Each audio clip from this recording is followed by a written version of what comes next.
CDBC Bank is Taiwan's top financial institution, but we're not stopping there.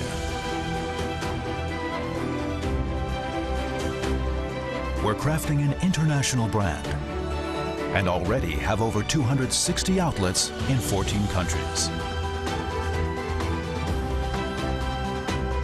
We are by your side, ready to embrace the future. The difference between medicine and poison is the dosage. Allow me to demonstrate.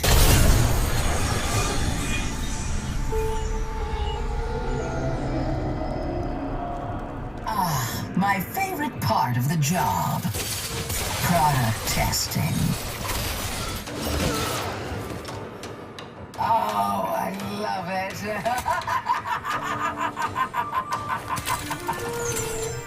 Move now! Die for me. I don't need to get my hands dirty. Oh, but I do enjoy it.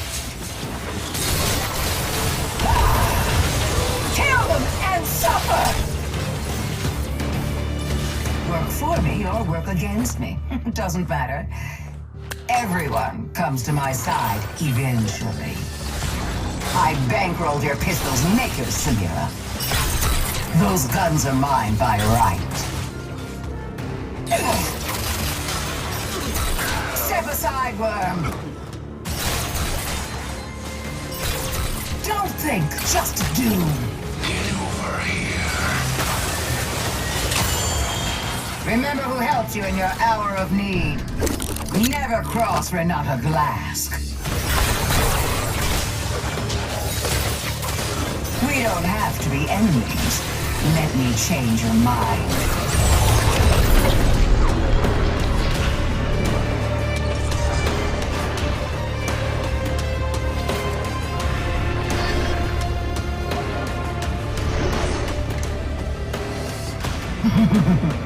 Progress. Competition is for the weak. I dominate.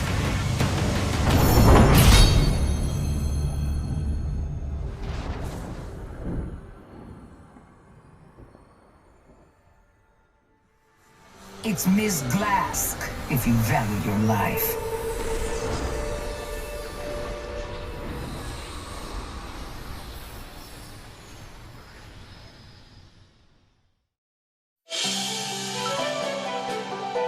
CDBC Bank is Taiwan's top financial institution, but we're not stopping there.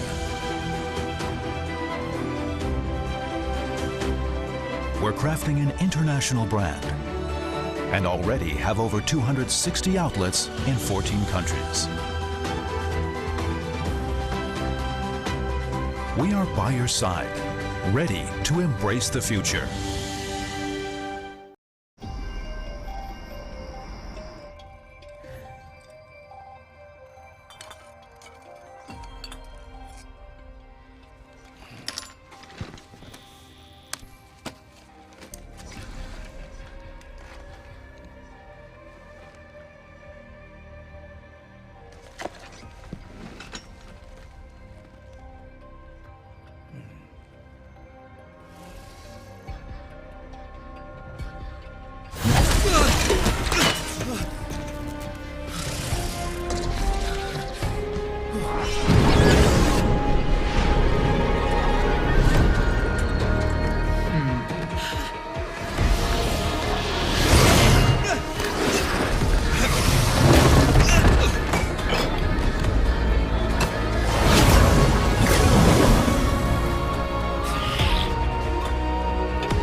People have no idea that spirits and magic exist. I didn't, but it's everywhere, if you know where to look.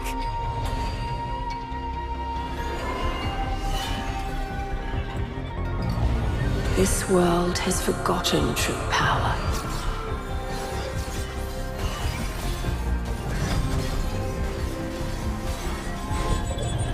We're in this together!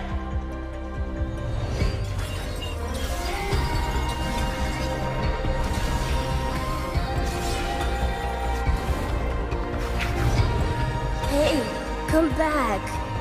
Time to End face.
CTBC Bank is Taiwan's top financial institution, but we're not stopping there.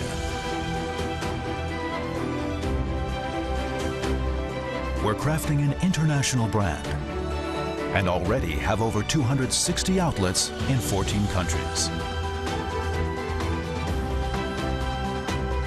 We are by your side, ready to embrace the future.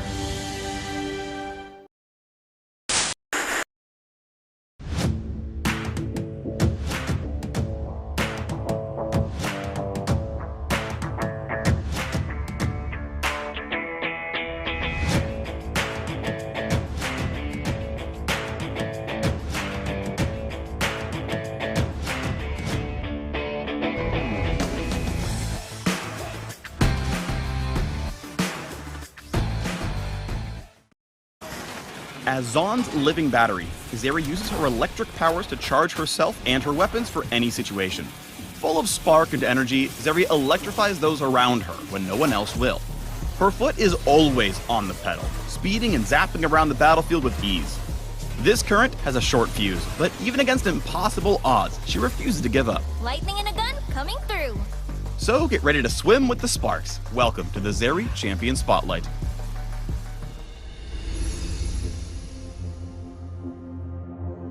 Zeri's passive is Living Battery. When damaging enemy shields, Zeri shields herself for a portion of the damage dealt.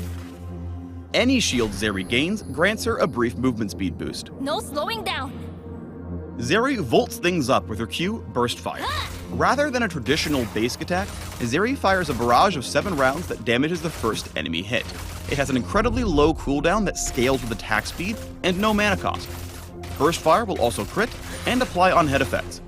For all intents and purposes, her Q is a basic attack skill shot. Burstfire's passive turns her actual basic attack into an ability, meaning it applies spell effects like Riley's Crystal Scepter, but not attack effects like crits or Sheen. This ability can be charged by moving and casting Burstfire, dealing massively increased damage and slowing at full charge. It also deals extra damage to low health enemies, making last hitting minions a little easier. But be careful because attacks drain charge, delaying her access to that big chunk of bonus damage. Got the fuel up. Zeri's W is Ultra Shock Laser, an electric pulse that damages and slows the first enemy hit. When the pulse is targeted through terrain, it widens and extends into an ultra shocking laser that hits multiple enemies. Zeri's E is Spark Surge. After dashing a short distance, her next 3 salvos of burst fire will pierce, damaging enemies beyond the first. Attacks and abilities on enemy champions reduce Spark Surge's cooldown. Zeri can surge across any terrain she touches, no matter how wide. While skating over terrain, cast Ultra Shock Laser for more voltage. Got him.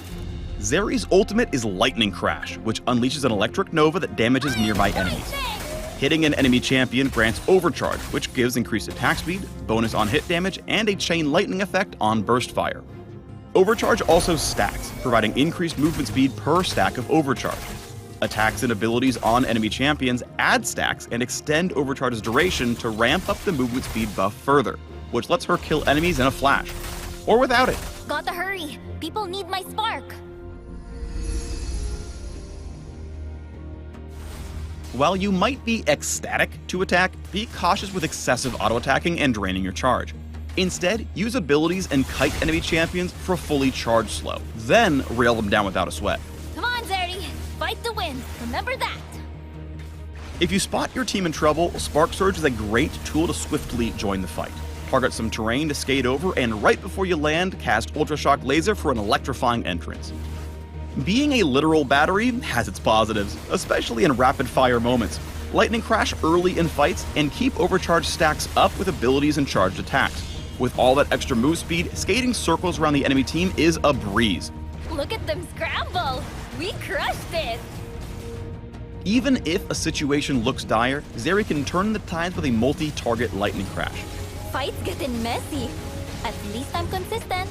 With overcharged speed, use Static Surge to quickly reposition yourself and provide burst fire support from a safer position. Like a familiar shiv, chain damage among enemies and speed your way to victory. Lightning always strikes twice, or 3 to 7 times. Uncover more about the Spark of Zon in the links below.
How can I save you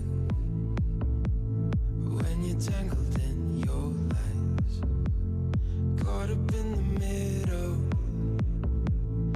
I can see it in your eyes. Lonely in the corner, waiting for somebody to come.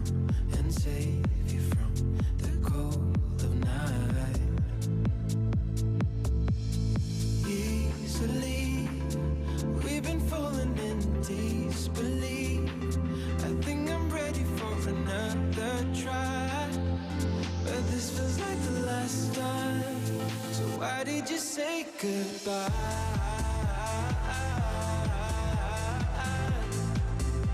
It's better to say goodbye.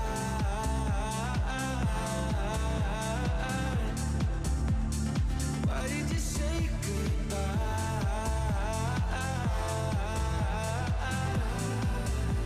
It's better to say goodbye.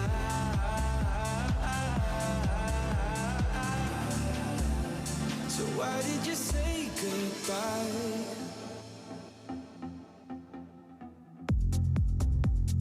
Quiet like the ocean, with the rumble running deep. This is how I see you, when you hide your feels from me. Why you heavy-hearted? Cut the silence, talk to me. Release your mind, get what you need. Easily, we've been falling in disbelief. I think I'm ready for another try, but this feels like the last time. So why did you say goodbye?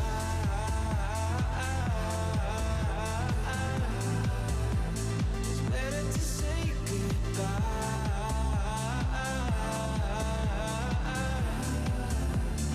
Why did you say goodbye?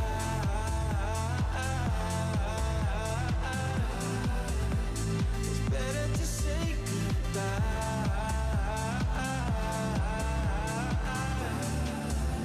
So why did you say goodbye?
Welcome back to the Pacific Championship Series. I am Clement Chu, and I am going to be your host and play-by-play today. With me on my right, joined is Nightstar, coming all the way from North America to help liven our broadcast. Before we get into all the exciting action and the 8 games that we had so far, we have to say a big thank you to our main sponsors that make this all possible. Thank you to CTBC Bank for not only getting a team themselves, but also remaining our main sponsor, which I just think is incredible. And also Caliber, you got to check out their new stuff. All of their products are really amazing. And of course, our organizers at Riot Games, Carry Live, and last but not least, Garena.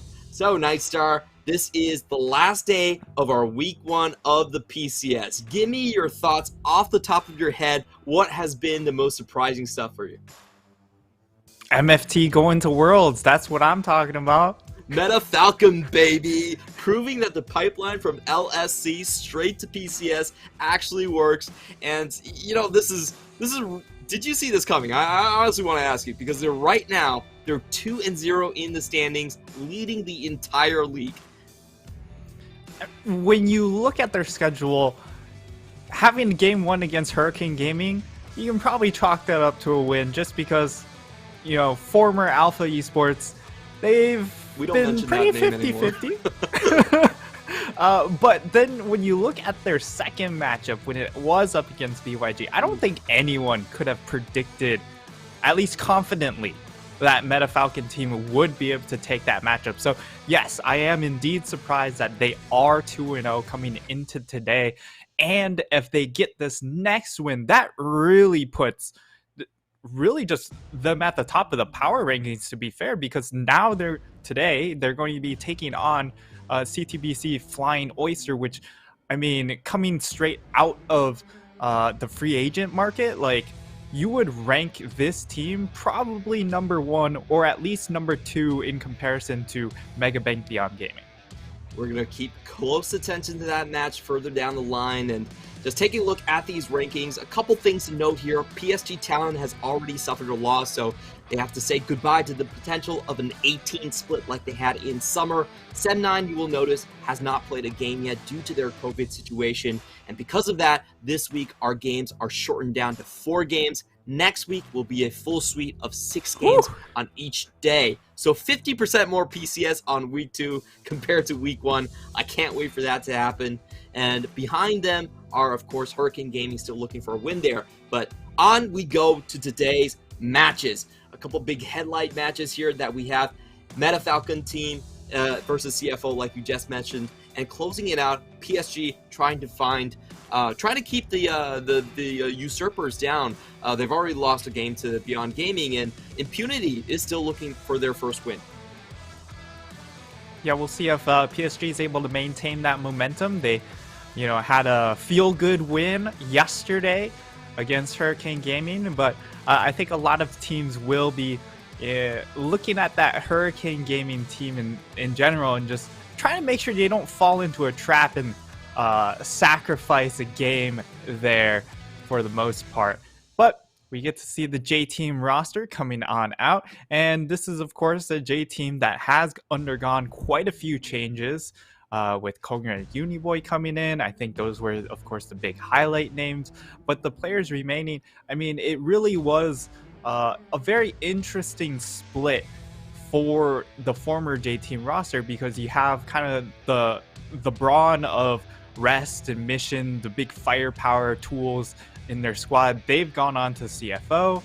You've got kind of the brains and Hana, Nesty, Woody. They were more of those supportive elements in the squad. They've moved on, and then you're kind of just left with Driver, Lil V. Yes, Lil V has been on this squad for a very long time, but they did get left behind. Yeah, we saw Deep Cross Gaming taking their revenge in day 1. Now over to the other team. We have Hurricane Gaming, formerly known as Alpha Esports. We do have to mention that. And on your screen right now is ICU, a rank 1 player on the Taiwan server, but unfortunately hasn't been able to find a win just yet with the new team. I will say I was very impressed by Bang 2's performance on that Ezreal in Game 1. They definitely have shown some sparks, but in terms of coordination, still not really there yet. It does feel quite a bit of a solo queue-esque roster where everyone's trying to create their own plays. Yeah, I mean, ICU, he's played 2 games of Jace. We'll see if he changes things up at all, but I would expect a lot of trying to hard win lane sort of drafts coming out from this squad, just because you're not really sure if you can actually get much scaling out of their play, just because of how coin flippy they do play in the early game. I have to agree with you. Their last draft was absolutely crazy. They ran the Twitch Lulu bottom lane to counter the Zeri. They had the super aggressive Jace top, and in the middle they had a Renekton. So this team does seem like one of those teams that if they win early, then maybe something will happen. But if they go a little bit over aggressive in the mid game, they can be shut down. We're going to be moving straight into the pick and ban phase. Looks like Hurricane Gaming is not going to try and contest Zeri anymore, just taking it right into the ban list. Meanwhile, J-Team with some interesting bans of their own here as well, taking away the Karma that we did see Enhao on, and also the #1 pick in terms of the jungle and Xin Zhao. Don't really want to have Alio on that champion. Xin, just a really stable champion in the jungle, has a lot of flexibility, early game presence, but even when it does get to the later stages of the game, still provides a lot of utility for a lot of these hyper carry style backline where you can just provide peel, or you can split up a fight by diving forward and cutting people off with your ultimate. But this is a pick we have not seen a whole lot in the first 2 days. It is Gwen. Yes, she's had presence in 75% of the games, but 3 of those being bans. It's been a relatively low priority when the pick does come in. I'm glad to see it first pick right here. We have talked about this before game. We think that Gwen is the go-to champion, the GOAT of the PCS top lane meta right here. Now, to be fair, Driver is more known to be a sort of tank player, and ICU is someone who could punish an early Gwen, so we'll see if they're going to stick to their guns. In the meantime, a very common trade of bot laners right here. We see the Jinx Nautilus against the Aphelios Thresh. Not a whole lot of surprises. If Zeri is off the table, this is exactly what you should expect. Yeah, and the Aphelios Thresh is more of a win lane combination, while the Jinx Nautilus, while it does have a little bit of kill potential as well, it's a lot more about scaling. And here we go. We get our first Ahri pick of this split. This is a pick that did get reworked a little bit. A lot of damage got taken off of the contingency of landing the charm, and now it's just moved a lot into her base damages, which is great. And it also added a little bit more reset potential to her ult ability. So I love that this champion is seeing some love here finally on PCS, and I'm very excited to see how it will do. Yeah, this champion has been rocking it up in solo queue. The best mid laner for quite a while in this patch. I believe she was hovering around 53% in the win rate. And like you said, just the base damage changes have, I feel like it's so crazy. You think this champion lacks damage and she wasn't picked, but if you give 20 extra damage level 1 on Foxfire, that just fixes a lot of her issues automatically. We're going to go through the bans a little bit more as we see Vex being taken away from Uniboy, and also the Diana being taken away from Kongyue potentially. Diana, of course, 100% win rate so far in the PCS, no surprises. In the meantime, J-Team, they do look like they might be settling for that Gwen top lane as they take away 2 counters in the Jace and the Tryndamere.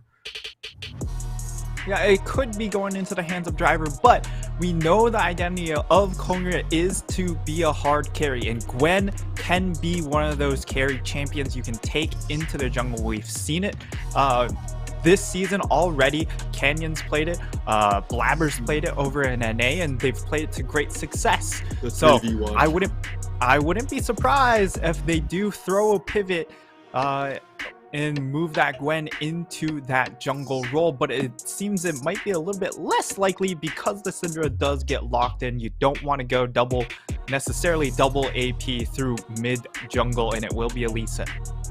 Ooh, this is very interesting. So far, we've only seen Mission and Gemini sort of rock this early tempo mid jungle combination. But now J-Team, the other version of J-Team, I should say, is going to take a try at this. On the other hand, we do have Jax being the counter pick to Gwen. I love watching some Jax, especially in the hands of ICU. This guy's an Aurelia main, and I have to believe he's going to be great on Jax as well. Yeah, and I mean, ICU, he's made his name playing carry top laners on his stream. So no doubt he has the counter pick options, if given to him, to be able to play up against something like a Gwen. So I like that they saved the counter pick for him. And honestly, the Hurricane Gaming draft looks a lot better than what we saw yesterday. And it scales. You know, you wonder if maybe they'll be a little bit too coin flippy still to throw away a lot of the advantages they did garner themselves through the draft. But at the very least, they've come in with a much better baseline coming into this game. Yeah, I think the level of the picks, the power picks themselves, just seems a lot better than stuff like Twitch and unsupported weak side Jaces. So I totally agree with you. But I do want to talk about the other composition that we have from J-Team, because this is not a comp that we usually see on this patch at all. The Syndra, the Lee Sin, the kind of blind, very early Gwen against a player of ICU's caliber. What do you think the game plan is coming out from JT's side? Yeah, the Syndra Lee Sin combination, of course, we know what it can do at level 6 once Lee Sin hits level 6, because there's so much deletion power. You basically find one target and immediately remove that target off the map. And given the fact that Uniboy wants to really play around Kongra and help facilitate him, I think it makes a lot of sense for the side of J-Team to go this route. We'll see how much damage it can actually do once we hit mid-game, but that's the idea. However, against an Ahri, it can be difficult. Sneaky level 1 trying to come in, but spotted out immediately. Enzo with the spider senses reading this play, and taking a look at the runes here, we do have an electrocute coming in for the Ahri. I believe this is the standard one. And also Enho, not going for the glacial, but instead going for the tankier option here. Yeah, interestingly enough, both of our supports settling onto Aftershock. I think it's a much safer rune. So, Hurricane Gaming coming in with a lot more reservations in this game rather than the crazy all-out style that we saw in our previous 2 games. We'll see how well it does. And for Enzo, of course, he's really the main initiator and tank for his squad, so it makes a lot of sense that he would go for the Aftershock as well here. I have to absolutely agree with you on that one. Enzo has been the one leading J-Team to victory, or sometimes leading them into disastrous teamfight situations. We're going to find out which one it is, but so far I will say that I feel like he's been a little bit coin flippy in the jungle, in the support role. He was a previous jungler moving there. Now taking a look at the map here, we do have J-Team gaining vision of Alio very early on, so they will be able to track this Viego wherever he goes. A big boon for Kongra and Uniboy in the mid-jungle combination. Let's see where these junglers are going to end up. We have seen some level 3 ganks coming out from the Viego in this spot, as just some light trading going on. And in the bot lane, Enzo going very deep into the enemy duo, but not getting that level 2 just yet. Is going to take a bit of a trade. And finally there, that is that level 2. It will continue to shove them in. And it just seems like, things starting to heat up quite early in both of these side lanes. Yeah, and I kind of expect this, but Alio making a trip up into that top lane. Oh, He's here actually we go. ICU with the stun No does flash. land. It's double stun, and driver goes down just like that.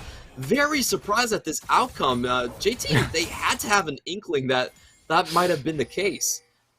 I feel like Kongra has to be a little bit mad here, because he pings him out and they already know he's on his red buff, and they're going to miss an opportunity in that mid lane, but they do burn the flash. That's going to be key, because now at level 6, Chachia will not have his flash available to him.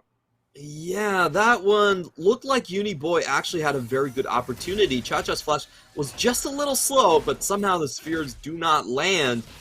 They get the flash, but, in the meantime, I would say Hurricane probably still has the upper hand. Uni Boy coming in again. This time he lands it. Nowhere for Cha-Cha to go. Arya is going to go down. And that was a 3-man wrap against Cha-Cha. Not really sure what Ari was hoping to accomplish right there, but she pays with it with her life. Yeah, I agree. Not sure what Cha-Cha was trying to accomplish in that situation. Did want to get the ward down, I guess, on the ramp, but you already know that your jungler's up topside. There's no reason to try and face check into that area at that time. And, I mean, they're going to try and bait yet another death onto Driver. We'll see if it comes and pays off, because it does look like it certainly could pay off. And if Driver takes a death here, that could just be lane over. Once again, they go in on the Gwen without the flash. ICU is going to find the second kill of the game. And this time, there is going to be no TP to salvage the lane for Driver. Massive win coming out from the top lane. And maybe this is the strategy that Hurricane Gaming has been lacking all along. Just hard camping one lane and playing towards their strong side of the map in ICU. And I mean, you sort of highlighted it during the draft, right? That Driver is more of that tank player. That was also kind of why I was thinking that, hey, this Gwen pick probably goes into the hands of Kongria, because he is more of that hard carry type, but we did not see it. It goes into the hands of Driver, and he takes 2 deaths. He doesn't have teleport to get back to lane anymore, so he has to run all the way back. Yes, he's still up in CS, but he's... I mean, he's still in a very difficult position, because now the wave is bouncing back towards ICU. That's going to set him up for yet another aggressive play, possibly coming in from Aliao in that top side. But we might see a dive trying to be set up by J Team. I don't think it's going to happen. It's pretty risky at this point in time, but they might still commit to it. There is no flash on the Ari. Kongria is waiting for the opportunity. There's no Let's see if the backup. Sonic Wave does land. They do get the hook right off the bat. And that's Kongria with the kill. Enta will survive it with the Titan's Wrath. And what a clean play from J-Team. Really trading blows. As they lose the top side, they find back their value in the mid lane.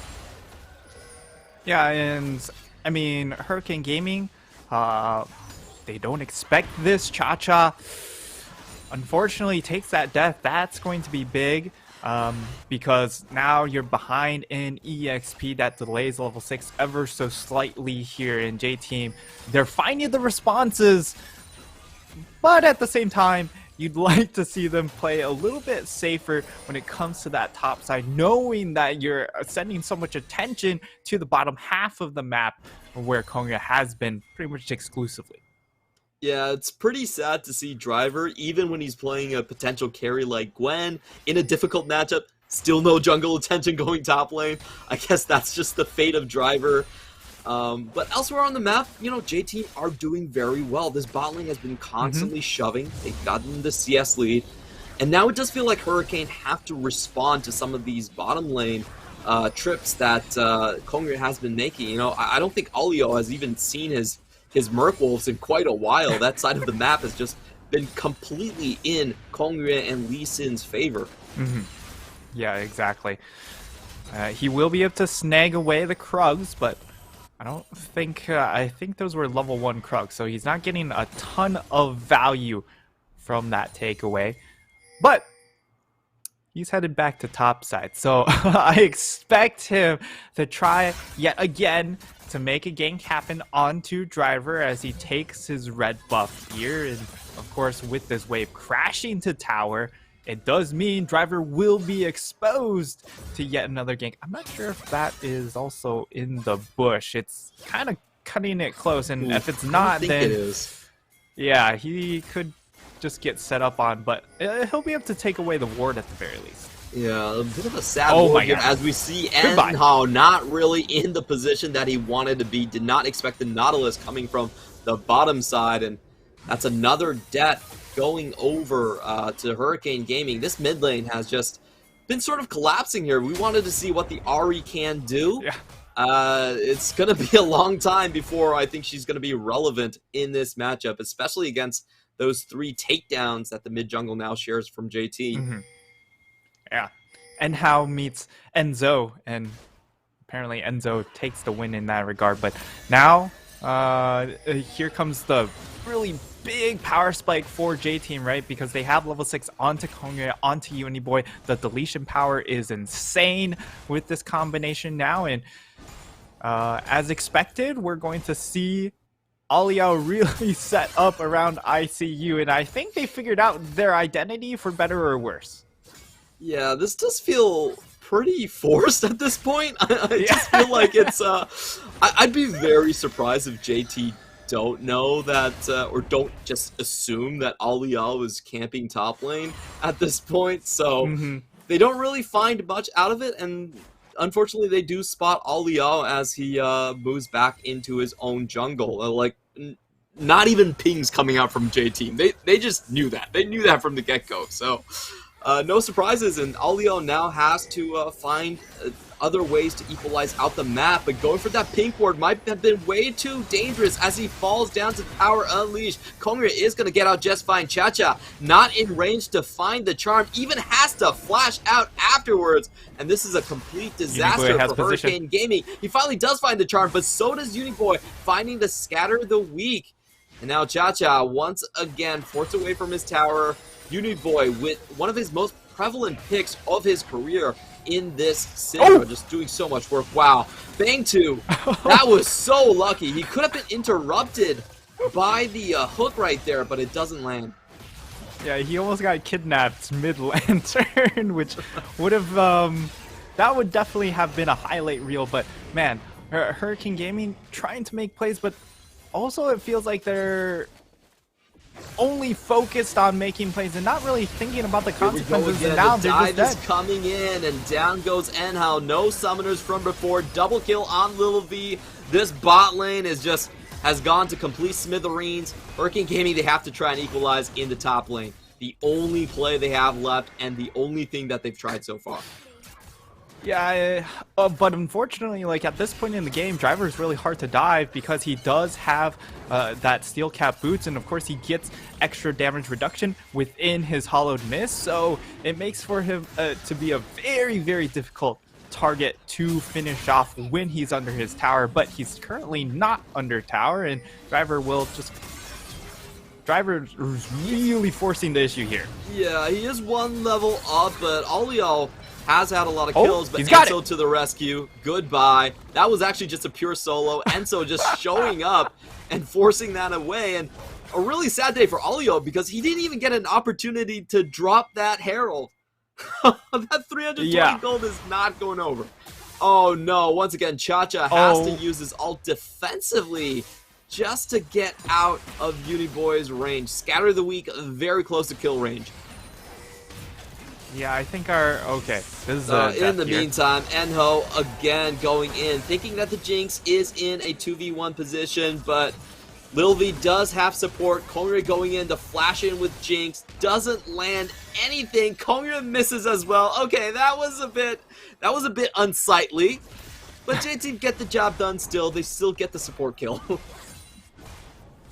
Yeah, it's a little bit tragic there not being able to get that last kill, but Enhao tries to make the play happen, but unfortunately there is support coming in the form of Kongre, and because there's just such a big item difference already on the AD carries, and once more in his own jungle against a mythic item from Kongre at 12 minutes.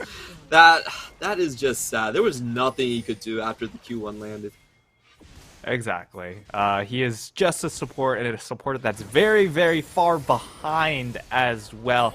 Map state really just falling to smithereens for the side of Hurricane Gaming, and J-Team have full control of this game. Driver even finding a kill for himself. That really is just the cherry on top after dying twice.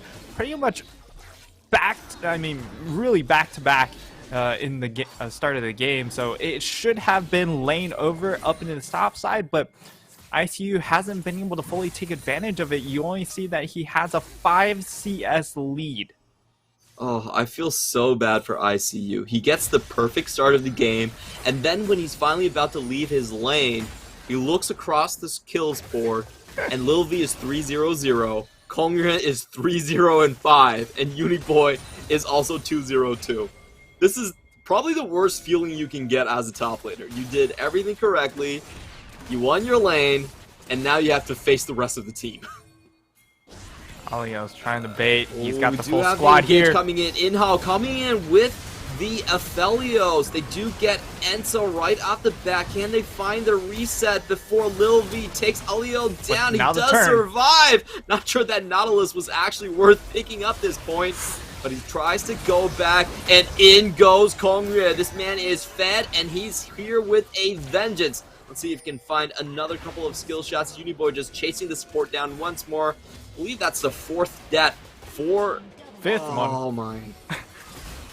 that was just sad to watch. And Little V just dancing away perfectly. That was a 2-man dive onto his face, but he still managed to survive that, and complete wipe here from J-Team.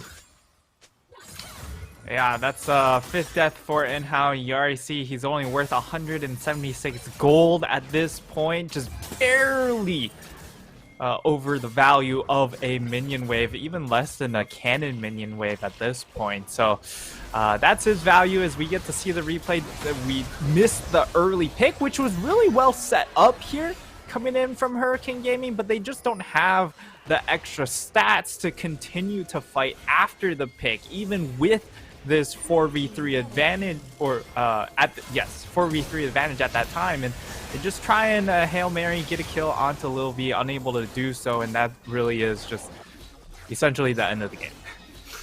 Yeah, and so he went down for the team, a 1-for-4 trade overall in that play, and now J-Team are up 8,000 gold. Really have not seen Cha-Cha do much of anything on this Ahri. We saw him in the bot lane 1v1 versus Driver, was forced to use his ultimate defensively as well, so I feel like we're running out of options for Hurricane Gaming. Do you see any glimmers of hope for them? How are they potentially going to come back? It's going to be difficult, but I mean, you've seen what they're trying to do, right? They're overloading just a bush or any part of the map here. Here but we go. This time they're getting is overloaded. the one found though, and we do have the Super Mega Death Rocket landing as well. Easy pickup from Kongyue. Yep. It looked they need like a couple mistakes Yeah. coming in from J-Team side to actually make a feasible comeback, but right now it's just not quite there, because Cha-Cha on this Ahri pick, he got shut down early on, and because of that, he hasn't really been allowed to leave the lane. His CS differential is also really, really dire at 50 CS, so there's not only just not the ability to roam, he doesn't have any stats to boot even if he were to roam, so he's really just unfortunately a charm bot. Oh no, ICU and Cha-Cha are found, and it doesn't seem like there will be much escaping of this. Cha-Cha does find Lil V. Very impressive amidst so many J-Team members, but that's still going to be a 2-for-1 overall, and J-Team now pushing on the inner towers. Aphelios trying to farm up, Bang 2 just getting away, Alio gets found again, CC chain absolutely perfect right here, and Uniboy picks up another kill, 3-for-1 and counting. 3-for-1. That's I mean, this game's already been over for a while now, but it's kind of just a bit of a highlight reel at this point for the side of J-Team. And do have the TPs coming in. It's going to be a double teleport. ICU looking for some vengeance for his teammates, but Uniboy, oh, he just dashes their hopes and dabs in their faces. The penguin, the crab dab, even picks up a minion wave. That just looked way too easy for Uniboy. Welcome back to the PCS. Absolutely.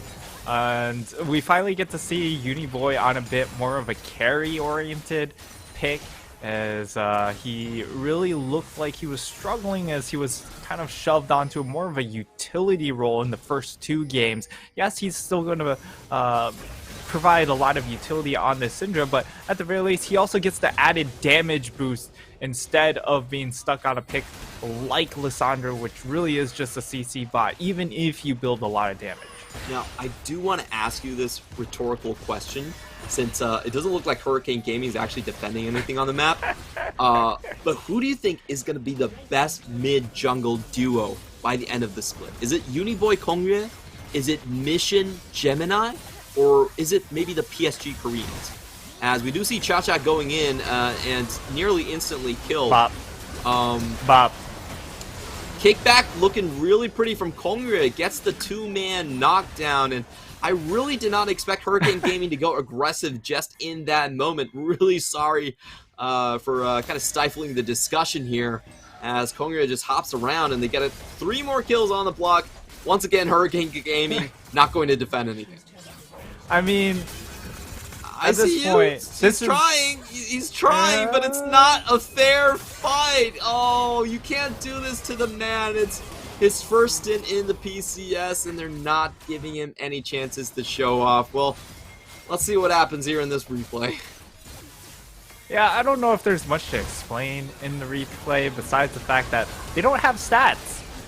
Even if they were to find the charm, which they don't have the damage to instantly burst them out at this point, unless if they have large numbers advantage. So it is what it is. But going back to your question about best mid jungle, I mean, I would certainly put J Team up there along with CFO.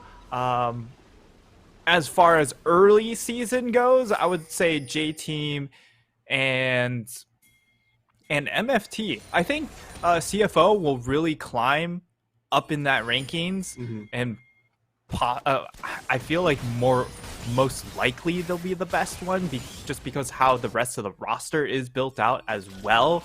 I don't think this complete J Team roster will be able to stand the test of time towards the end of the split, but right now, you know, this early synergy between Kongyue and Uniboy should take them through quite a bit of wins. Oh no, Cha-Cha lands the charm, but Enzo lands the staggering blow as well. Now Little V is getting excited and finds the entire bottom lane from Hurricane Gaming, and this is a push. We might be seeing a Dancing Herald. The game only at 20 minutes.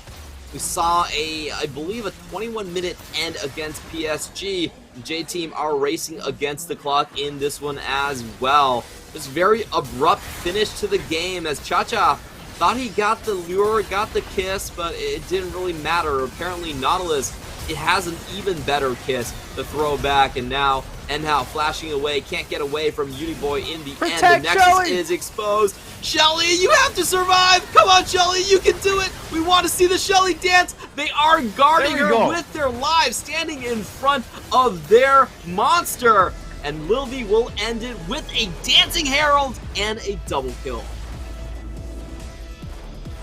Oh, a bit of an expected win, but still flashy nonetheless. J-Team, they go 2-1. Hurricane Gaming, at least they showed some signs of possible success here when it comes to just camping away for ICU. Aliyah spending a lot of time there.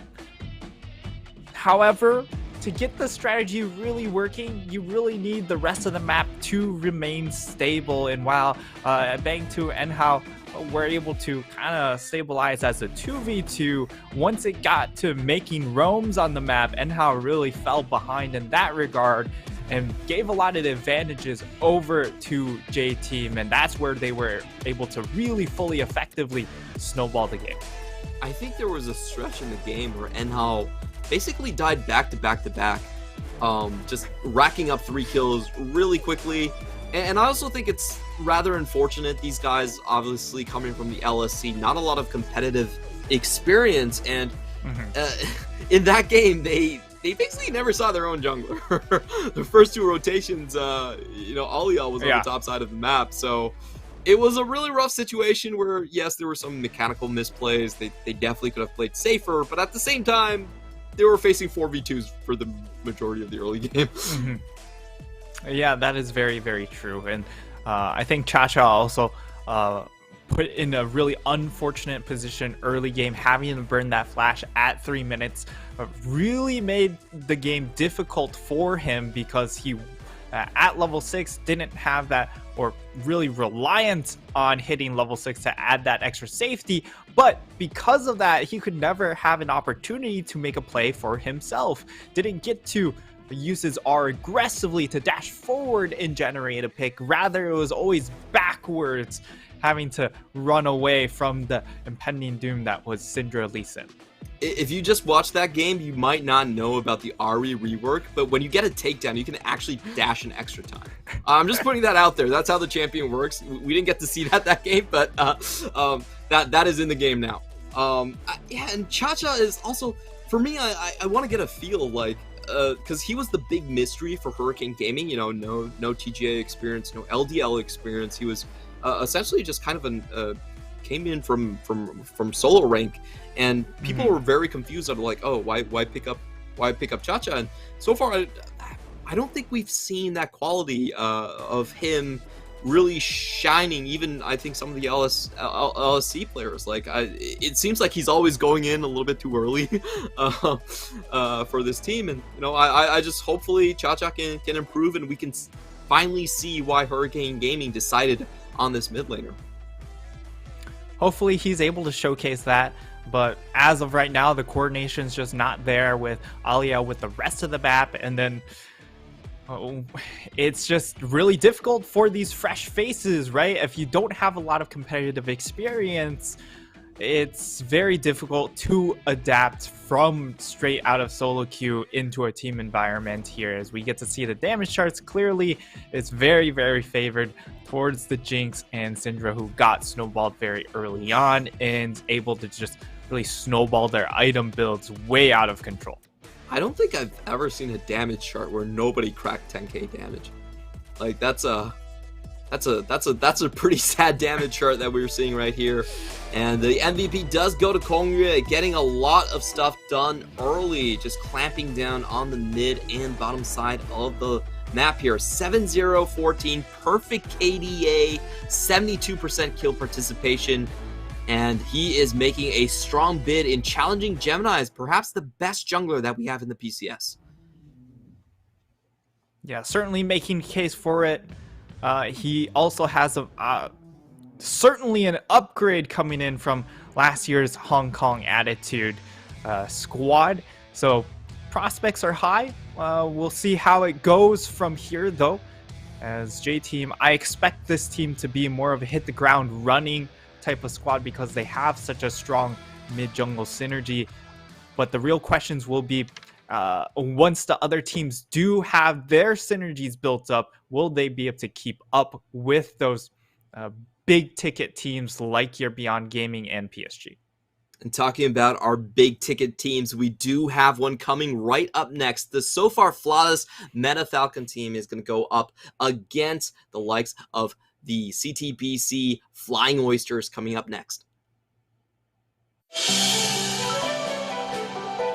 CTBC Bank is Taiwan's top financial institution, but we're not stopping there.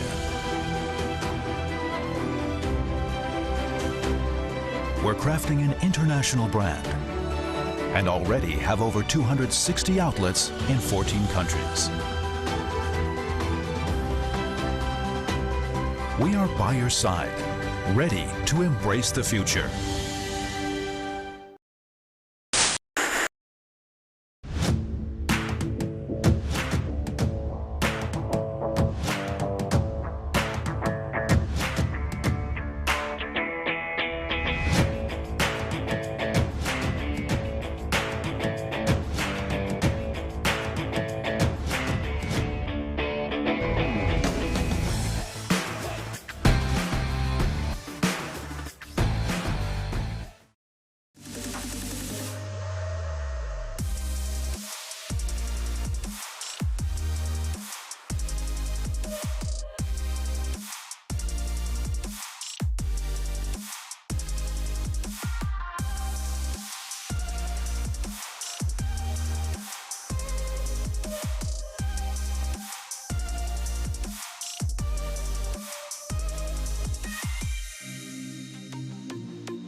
All too familiar with pain, all too familiar with pride. I've been on my knees 6 but gotten up 7 times. It was never even a question of is it gonna be mine.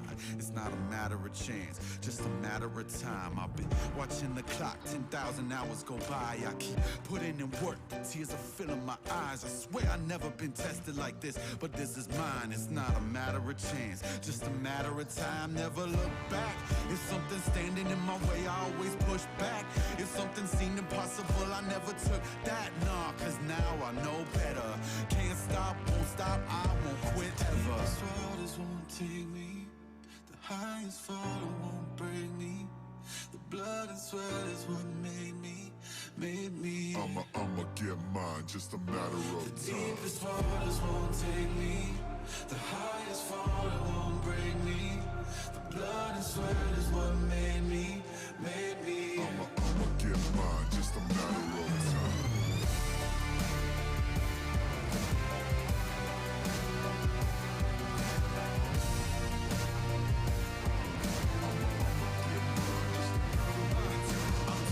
By the reins, I'm taking it to the sky. I'm never taking a break, I'm only taking what's mine. You say it's taking too long, I'm taking that as a sign. It's not a matter of faith, just a matter of time. Never look back, if something's standing in my way, I always push back. When something seemed impossible, I never took that. Nah, cause now I know better. Can't stop, won't stop, I won't quit ever. These waters won't take me. The highest fall won't break me. Blood and sweat is what made me. I'ma get mine, just a matter of time. The deepest waters won't take me. The highest fall won't break me. The blood and sweat is what made me. I'ma get mine, just a matter of time.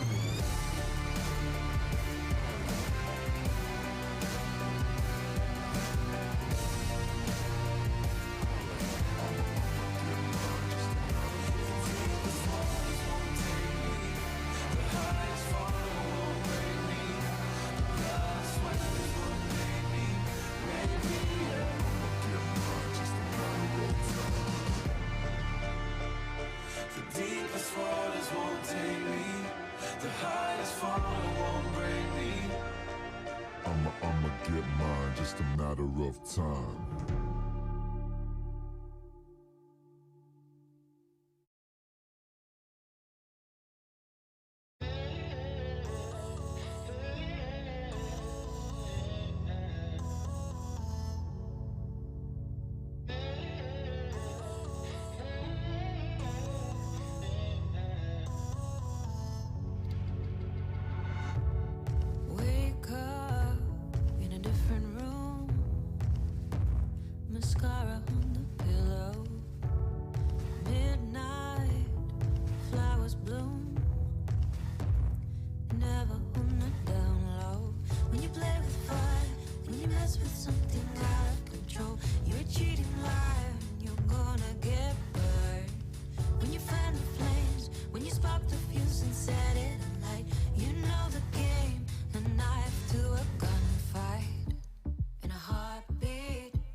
Did you love me or need somebody to hold? Won't see me cry no more. I leave my teardrops on the dance floor.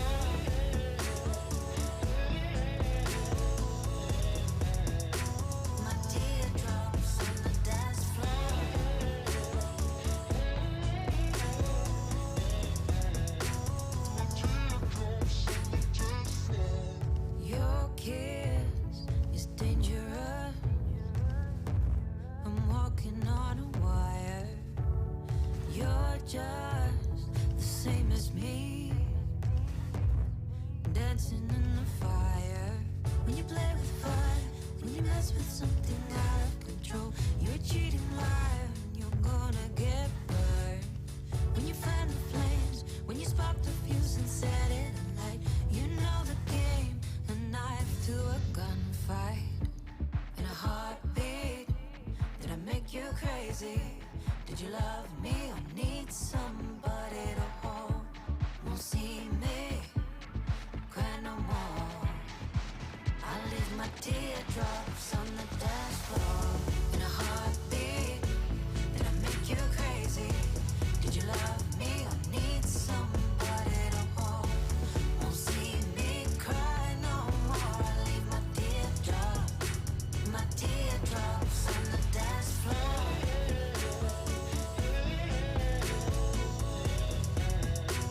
My teardrops on the dance floor.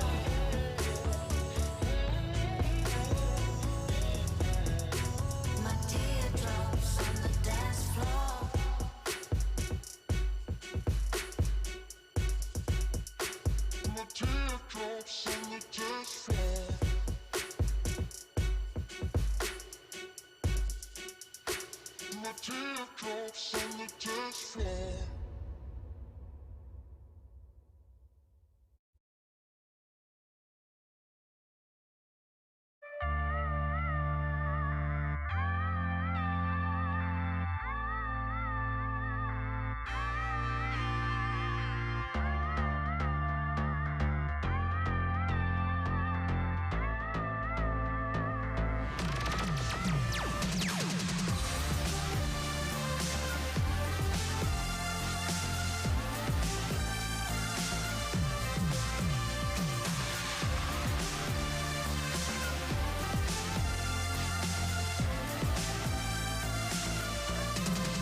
We continue on to game 2 in a battle between two flying animals, one a soaring metafalcon, the other one a flying oyster. Yes, I'm talking about CFO versus MFT going on into game 2. And before we dive further into this airborne discussion, we do have to thank our sponsors once more in CTBC Bank and also Caliber. Of course, our sponsors, they're sponsoring not only the league, but also the team themselves. CFO, the C does stand for CTBC as well.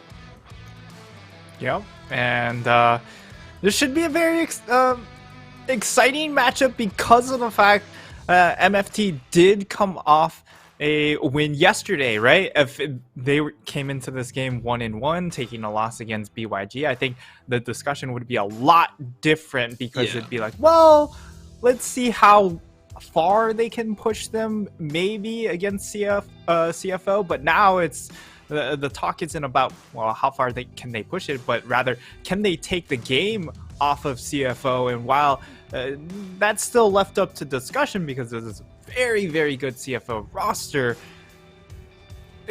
the fact that we're having this discussion is a big shift, I think. Hey, you started the day by saying Metafalcon team is actually going to Worlds, so the hype level is pretty much they're still going to Worlds. They're still going, but we do have to take a look at the players. A lot of new faces here. We've never seen them competitive. Taco in the top lane, 665 in the jungler, Wen in the mid, Whale and Epoch rounding on the bottom lane. Remember these names because this is a concept that has been proven to be somewhat successful. We can say that. First game against Hurricane Gaming, like you said, still a lot of doubters, but beating Beyond Gaming, our world's representative, that was something big.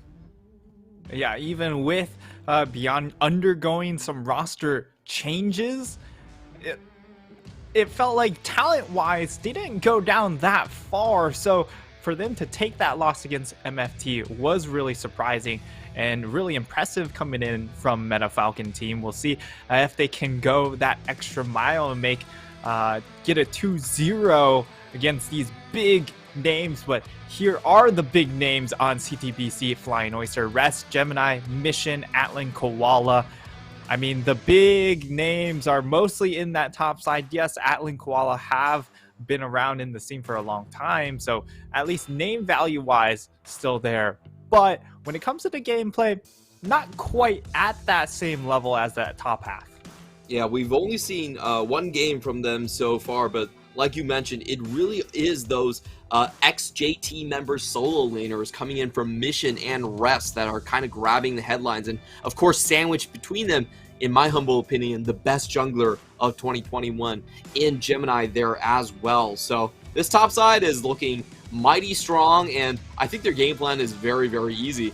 You just pick Gwen, you pick a top tier, S tier pick for Rest, and the game kind of falls into your lap just like that. This is Rest was far and away the best top laner, much better even in the votes, even over Hanabi when it came to first team accolades as well. So, you know, I think we're very familiar with how this team is going to operate. But my question to you is, how do you think Meta Falcon team can actually keep their same playstyle? Because in the first 2 games, you know, there were 10 different bans. People didn't know what they were going to play. But after those 2 games, it's pretty clear that they are a sort of melee triple dive team comp. They love to play around their jungler, and everyone else is just kind of running interference and support. Can that sort of play style work against this team right in front of you, the Flying Oysters, a team this experienced? I think the big thing is for MFT is that they are really focused on playing their own style, and that they are making the roaming mid picks work with the Renekton, with the Galio, champions that are built to try and snowball your jungler and try and get mid-game leads. And I mean, yes, it felt like they were up against the clock in yesterday's game, but they were still able to really effectively execute around a composition that we just don't see all that often at the moment. Now, will it work against a more experienced squad that has seen a multitude of metas? Remains to be determined. However, I think Meta Falcon team, the key for them is to remain true to that style. Okay. So stick to what you know and just try to play it to excellence. I like that strategy a lot. I will say I feel like Meta Falcon team, if I'm drafting against them, I feel like it's quite easy to draft against them. You just try to pick stuff like Gwen, you just try to pick a lot of champions that really punish aggressive plays or have a lot of skill shots that, you know, typically don't land, but since the enemy is running at you, it's fine.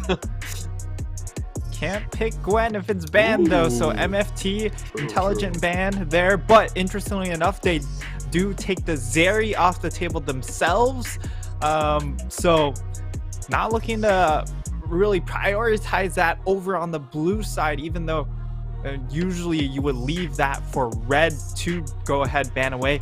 I feel like Whale's just not comfortable on that champion, and I don't know about this first pick here.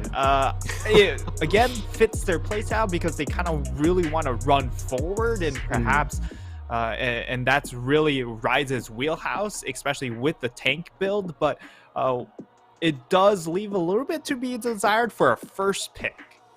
Yeah, Ryze has not shown good success rates across major regions.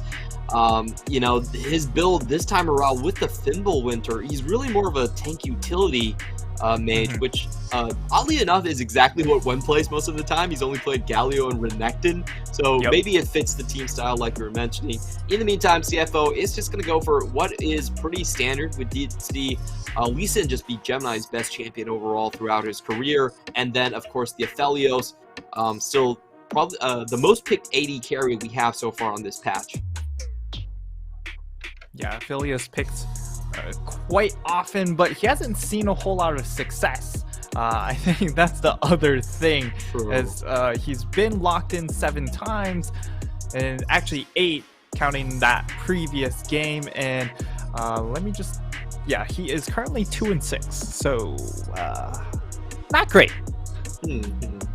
That's really interesting because I feel like Aphelios is extremely powerful. He still has that 200 years tag, but we'll see how things work out here. In the meantime, 665, no surprises. He's got to get a carry. This is the guy that the team is really built around. We see most of the utility about setting up for 665, and they also snag a Gragas here, just a blind Gragas. You have to pick something on the blue side. Meanwhile, CFO thinking about Orianna, and this is a champion that I was actually talking to you or Pyra about. I really feel like Orianna is one of those hidden gems in this meta. Strong mage, great laning phase, and just punishes all of those sort of really AD carries without gap closures. They can't walk up against you here. Yeah, and it's really interesting. Meta Falcon team don't go ahead lock in an AD carry for before the second phase, because the real big headline carries like your Jinx and I guess Varus would be the next one for Meta Falcon team, because that is a champion that they did lock in yesterday. Those should get taken away in this next phase, and then you're wondering where's your next carry options, because you don't have a whole lot of damage again from your top half of the map, and that's a very steady diet we've been getting from these MFT drafts in the first 2 games, which means they need a lot of damage coming in the second phase. And I'm not sure where they're going to get it from, although it could potentially still be a Gragas flexed into the support role. But Epoch, I don't think he has played, although Gragas might fit his playstyle. I expect to see something like a Nautilus. Okay, so MFT still lacking for damage, as you mentioned in this draft. Their mentality seems to be pushing in the bottom lane for the most part. So maybe something like a Ziggs could work, but we'll find out. CFO in the meantime picking up the Graves for the top side.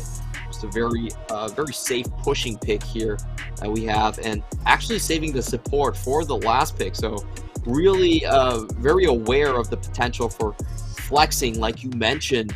We have seen Gragas actually being played in the support position in the LPL, so you know it's definitely possible. Now MFT do have to show their cards. They have to show a top laner and a support AD carry, most likely. Okay. We do get the Kai'Sa. Kai'Sa, a champion we have not seen really a whole lot.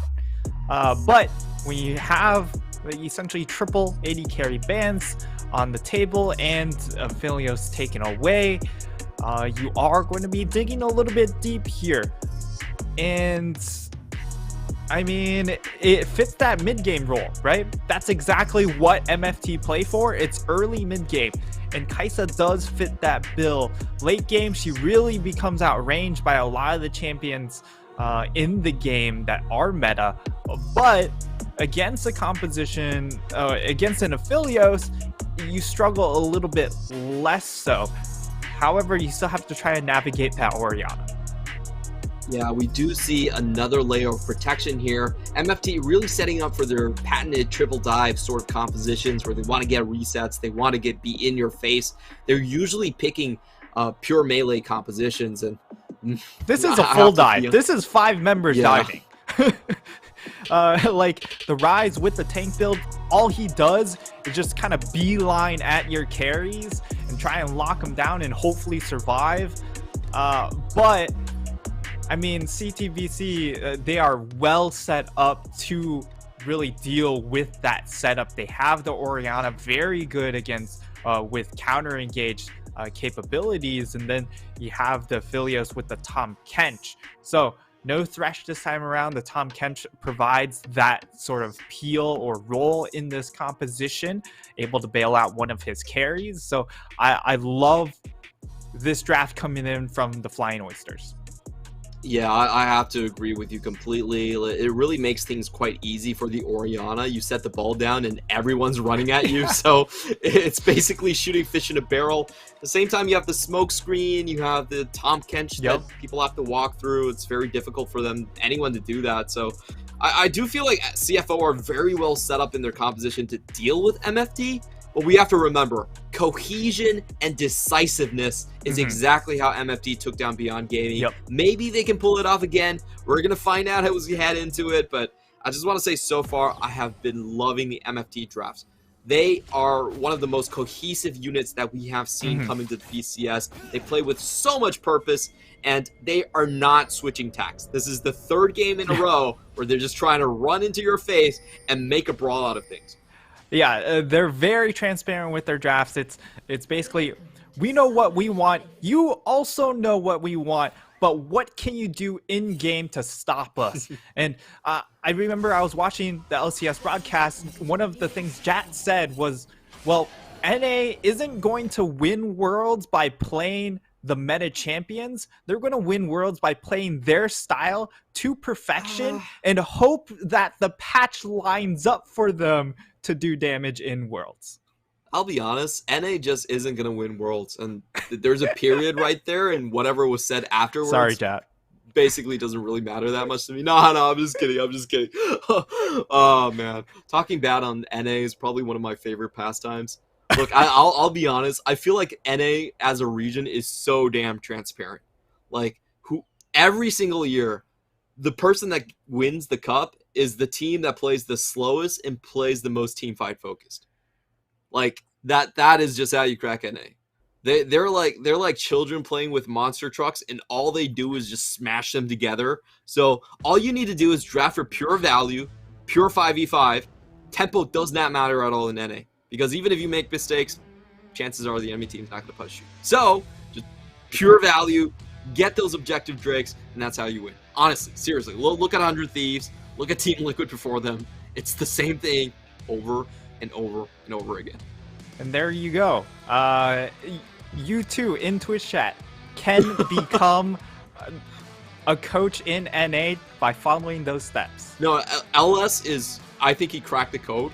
He understands that fact. He did lose today because he tried to go split pushing and try to play 1-3-1, and that's not how NA is played. Nobody knows how to play that S in NA. Okay, that's just... The Karthus was a good idea. No split pushing. The split pushing, it doesn't matter.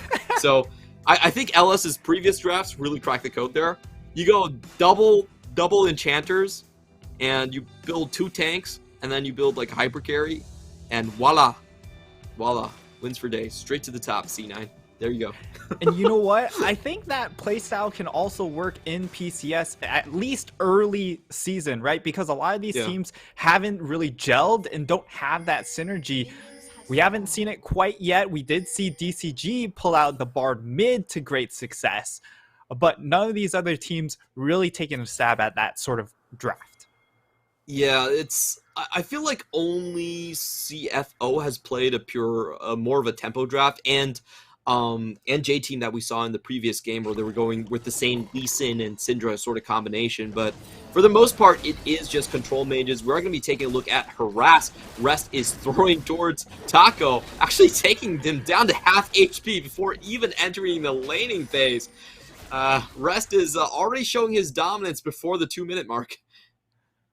Yeah, and this is, I feel like the recipe to slow down MFT, right? You try and just go ahead, bully 665, and this is a much different style than how perhaps other teams might do it with a enchanter top lane going in and walking in with smite to try and harass them as much as possible, but Rest does it pretty much with brute force.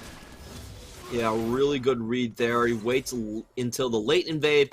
Meanwhile, in the bottom lane, probably no surprises here, but we do have the Aphelios pushing in the Kai'Sa once more. And I just want to mention, looking across these lanes and comparing the junglers, this is a relatively slow laning phase coming out from Meta Falcon team. They don't really have a lane that is expected to come ahead, and it looks like a double tier start in the bot lane. Kai'Sa also not known for being a very quick starter in the laning phase.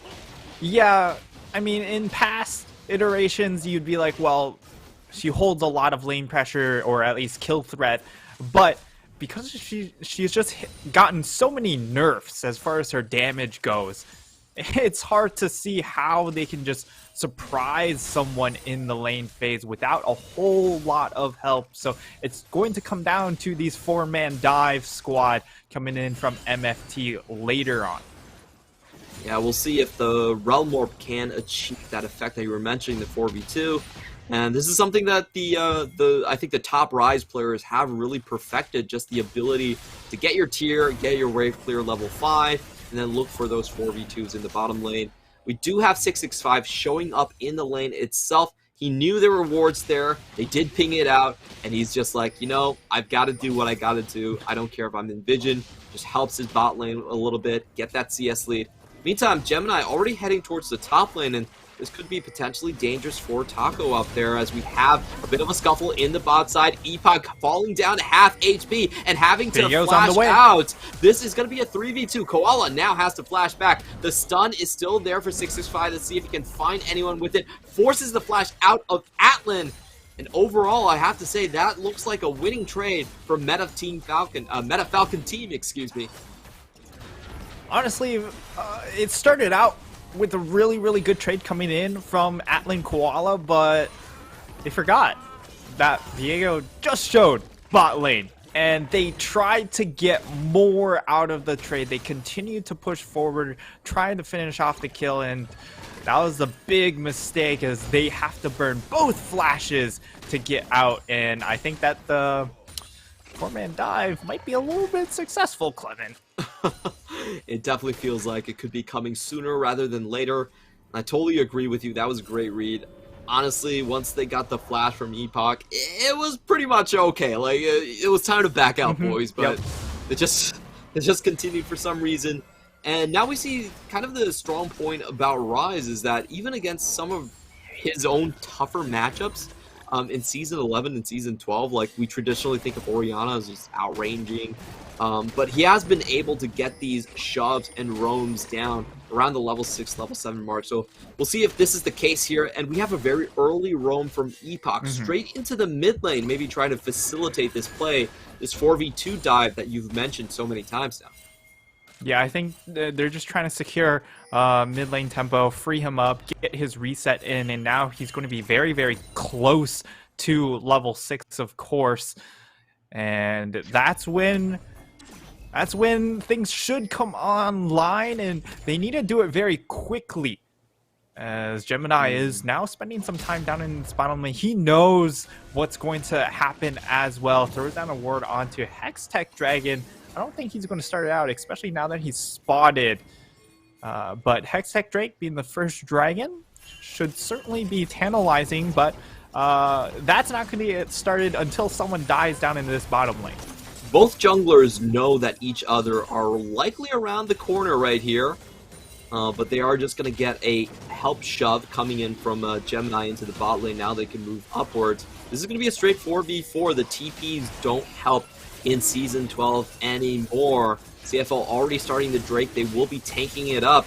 Let's see if MFT have anything to say right here. 665 looking for the smite. He goes in, but Gemini does secure. The fight is on. Gemini almost falling down. We get a massive 3-man shockwave on the bottom side here. A 2-man going up forward, but they're leaving their bot lane to die.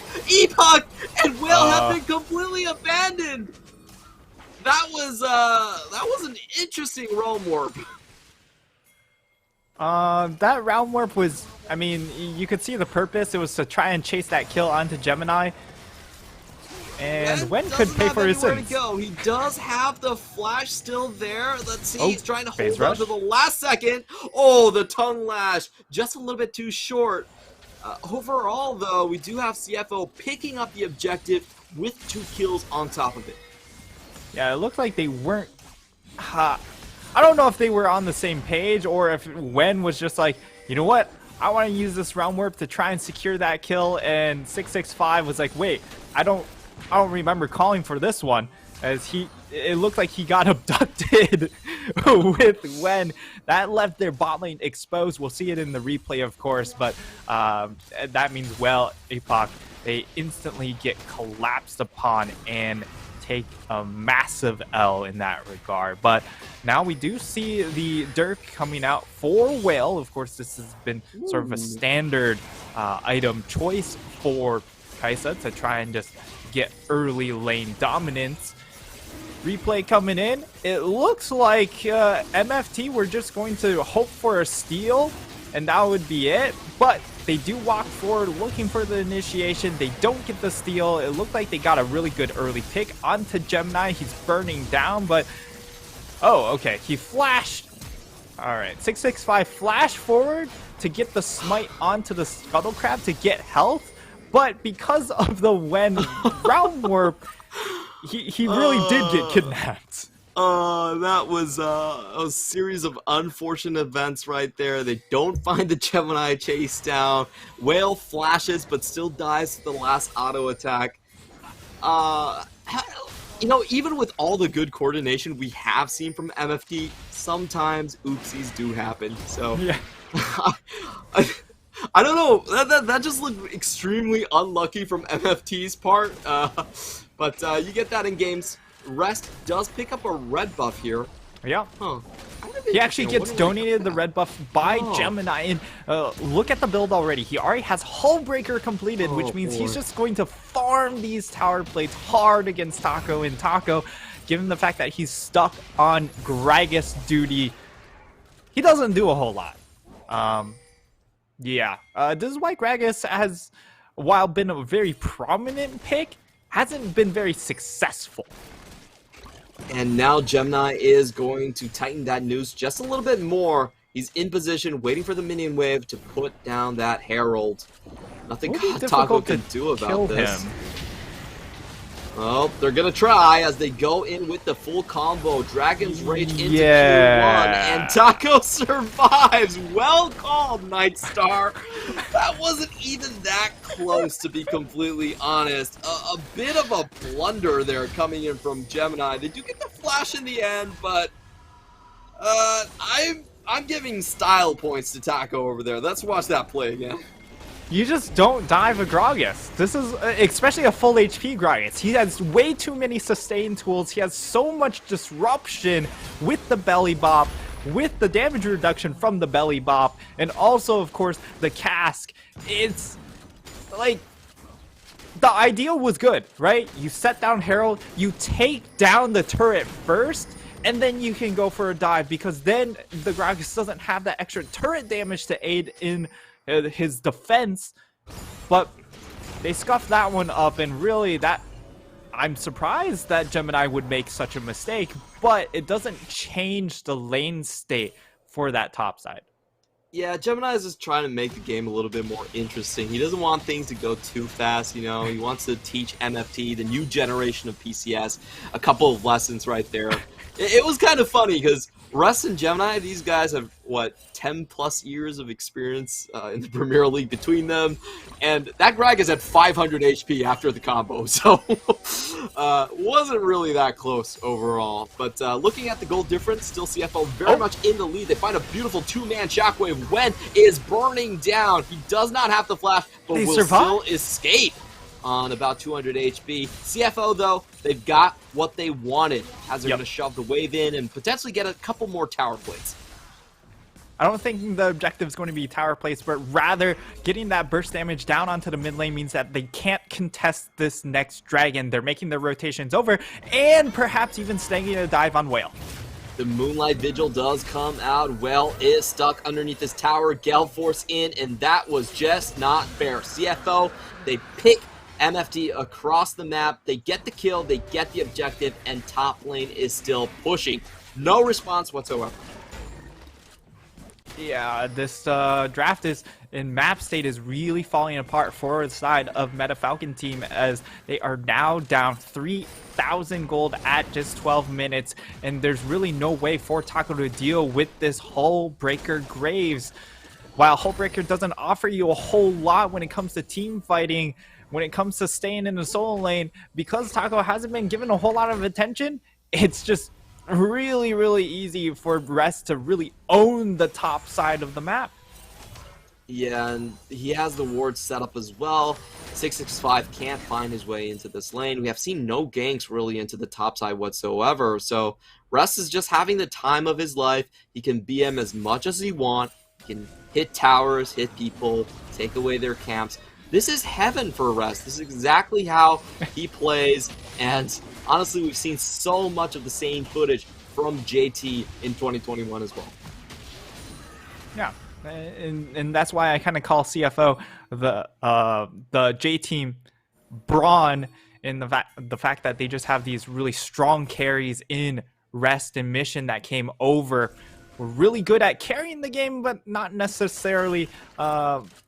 They don't set their team up to do so. They kind of just do their own thing and say, hey, I'm going to try and carry. You guys have to Russ figure out how to play is around going me. to escape that from 665. The spider senses were there. He must have had an inkling that those two could have been in the brush, and he is able to get out without a scratch on him, and very well done. Really smooth escape there coming in from Rest. And that just means that this advantage that they kind of had to go for a Hail Mary pick off onto Rest. Otherwise, it's just really too oppressive. And so much of your map attention is just going to get sucked away from you. And now Wen could come under fire.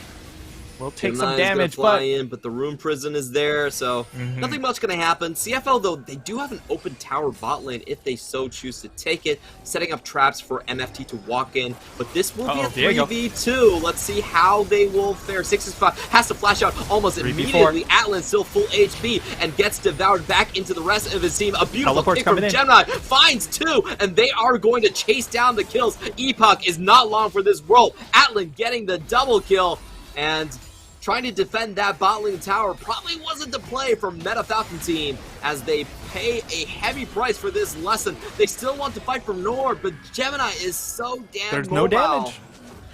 Yeah, this is a tough round of fights coming in from MFT.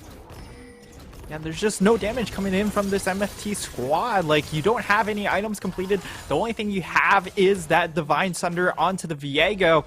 But this is the reason why Kaisa has fallen out of favor, right? Because you end up going into the dirt to try and get lane priority. It delays your mythic item, and we get to see the replay. There's just no way to play this composition right now because of how good this comp is on the other side. Against the in Orianna, how do you even play the game? You can't walk up, because if you do that, you'll just eat a multi-man shockwave, which is exactly what happens there.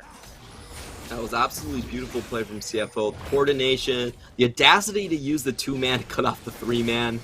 And, you know, I feel we talked about this in the early game, but MFT compositionally, they had a very clear view of what they wanted to do, but they didn't have a procedural view. Like, all of these lanes are supposed to fall behind. They're not lanes that get lane priority. And they also have a jungler that is behind naturally, too. So, how are you going to get past the early game? And I guess the answer is you don't. Yeah, they're going to have some creative shot calling here in order to try and swing this game back. That sounds like and by creative, accounting. by creative, it's probably going to take a little bit of a Hurricane gaming gameplay. Just overload a bush and hope someone walks it. Alright, let's see which death brush they want to set up. It looks like Gemini actually the one setting up the death brushes here. Just going to give Taco a bit of a love tap. CFL have full river control here, so it's going to be very hard for MFT to find. But we have seen amazing things being done by this Gragas plus the Viego combo. You know, that's great amount of crowd control. And in goes Taco. He gets the 2-man explosive cast, but they can't focus on the target just yet. Atlan does make it to the top side, and that's a 3-man shockwave once again from Mission. They just wipe the floor with MFT. Great wombo combo potential. They had their eyes on that ramp, and this is going to be a clean ace with a triple to Gemini. And CFO show the new guns. Hey, you guys got a surprise win against BYG, but that's all it was, a surprise win. Let us show you how it's really done here, and it's been an absolute clinic from CFO as they skyrocket, really just jettison out to now an 8k gold lead. They're going to secure a 3rd dragon, and this should be a very early soul as well. As it starts out really flashy, but that's all it was. It was really flashy in throwing everyone around, but Whale has no damage, so you can't execute anymore. Yeah, that was so difficult to play through. You could see Atlan already making to the ramp. There was a Devour there for him, so it was even harder to focus down targets. And you could see damage in the last team fight. 665 did not get to participate. He tried to go in, but the target was already out of harm's way. And that damage number from mid-jungle, the difference there is quite astounding. 262 damage, 130 apiece, and against Mission, who got the 3-man Shockwave, sitting at 3.7k. That's a difference about a factor of 30. Yeah, I think the biggest sign was just the fact that, okay, well, that's a blue buff taken away by from Wen, is the fact that the top damage dealer was the Gragas, right? At 1700 damage, it really shows that they just have no way to deal damage on the side of MFT. So really, the only way to salvage this game is if Rise goes away from that tank build and get some sort of damage to try and nuke out a target. That's really the only way to get back in, because if you're able to get a Viega reset, hey, at the very least, those players on TFO have a lot of items. You get to steal away that extra gold and put it into yourself. And this is the play that might be coming here. We see a backline. Taco goes in with the explosive cast, but Koala just gets a perfect cover. Takes Allen to safety. Wen now being the one kicked out. 665 already being focused down on. He has to run away from the fight, and Whale is also down. We see the escape truck escorting Wen away, but Taco is left for dead here. He had a great flank, but an even better response coming out from Koala saves the day.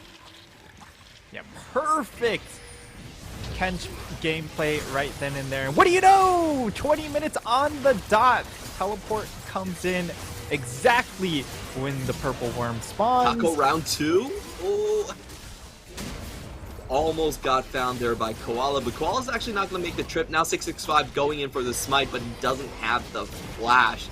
So it's going to be very difficult to go in. Rest, in the meantime, doing his usual 1v4 in the enemy base BM routine. He's so this tanky. is what he's known for. I want to see the emotes come out. Come on, let's do it, Rest. Emote? He's so tanky. He's so tanky. Oh my god. Oh, 1v1 happening. Get him, Koala. Ah! Oh, wait. You can't just bring a Nautilus to the show. What the heck? Yeah, that's not fair, man. 665, that was kind of cheating. That's bad manners right there. I'm kind of disappointed in the mannerisms of this game. We still did not get an emote from Rest. That was not his usual self, but we got the routine though. He goes into the base 1v3, and he survived for a good 15 seconds to allow his team to take that Baron completely uncontested. We're gonna watch this play again as Taco starts out. Great flank coming in from Taco, but I mean, the Devourer is just used so perfectly, and after that, that's just fight over. If you don't get the pick onto Atlan, even if they get the pick onto Atlan, there's still so much damage to deal with on in the hands of a very ahead Lee Sin, and also that Orianna that you just can't get access to. But it was their best shot. If they deleted Atlan, that would have been, you know, around 30 to 40% of the damage gone. And unfortunately, they didn't. And yeah, 665 there's no trying to steal here, and now we have Koala going in for the fight. Gemini goes in as well to get the first kill. And now it is a 5v3 pushing down onto the base. 27 seconds till Epoch is back up again. I have a feeling that the Flying Oysters are not going to let the Falcons fly away from this one, as they're just going to straight push down. They do have one inhibitor already, going for the second, and even pretty greedily going for all 3 lanes to pressure at the same time. Let's see if they can finally punish Rest once more, but he's playing safe for this one as Mission escorts the wave in. Yeah, Rest is just going to play distraction up in this top side, and everyone else is just going to group down in that bottom area. Gemini Aliyu back to Rest, and they do find the kill. Rest trying to get out of range as Nautilus does find him. Double croc control goes down, Everfrost as well, but doesn't get the root down. Rest still able to flash to safety. Unfortunate, Shockwave finds two. Taco is forced to go in to cover the retreat, but will he make it to Fountain? No, Atlan is not going to let that happen. Gets the execution down, only Well and Wen alive, and Atlan pulls out the trap card again. Goes into the Devour. Tom Kench keeping him safe. CFO are going to dash MFT's dreams right here. The 3-0 will not appear in the PCS as CFO now improved to 2-0 and top the standings. CFO come out with a very, very impressive win, taking down MFT, and you can kind of knock you. I mean, objectively, MFT had a really poor draft, but this is just their team identity, and they're trying to make it work. So credit goes to them in sticking to their guns. Unfortunately, it does not work against a very, very experienced squad in the CTBC Flying Oysters. Yeah, that draft, as you mentioned, was, I think, the biggest point of that game. It was a double tier lanes, plus a Viego against a Lee Sin, plus a Kaisa against the Aphelios. So it really seemed like what they were betting on is some of those early skirmishes to go well for them.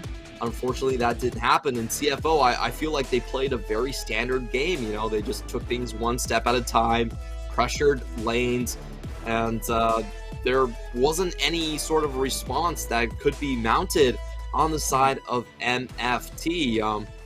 Do you think that this is going to spell more trouble down the line now that we've seen 3 games of them essentially going for the same strat? It certainly could spell some issues moving forward. Right now, in the early portions of the season, I don't think they'll necessarily get punished because a lot of those teams, still other teams, a lot of new rosters, a lot of new synergies that have to be built up. They'll be able to get away with a lot of wins, in my opinion, and they should make playoffs. However, it's just towards the end of the season, they could certainly slow down here. So maybe the MFT to Worlds prediction stifle expectations just a little bit, but I do like this top half of the map with decision making. They are very good at trying to, you know, find flanks, call out plays, try and force plays. Unfortunately, the draft this time around didn't have any way to help facilitate that because of how well CFO drafted, not necessarily MFT's holistic issues.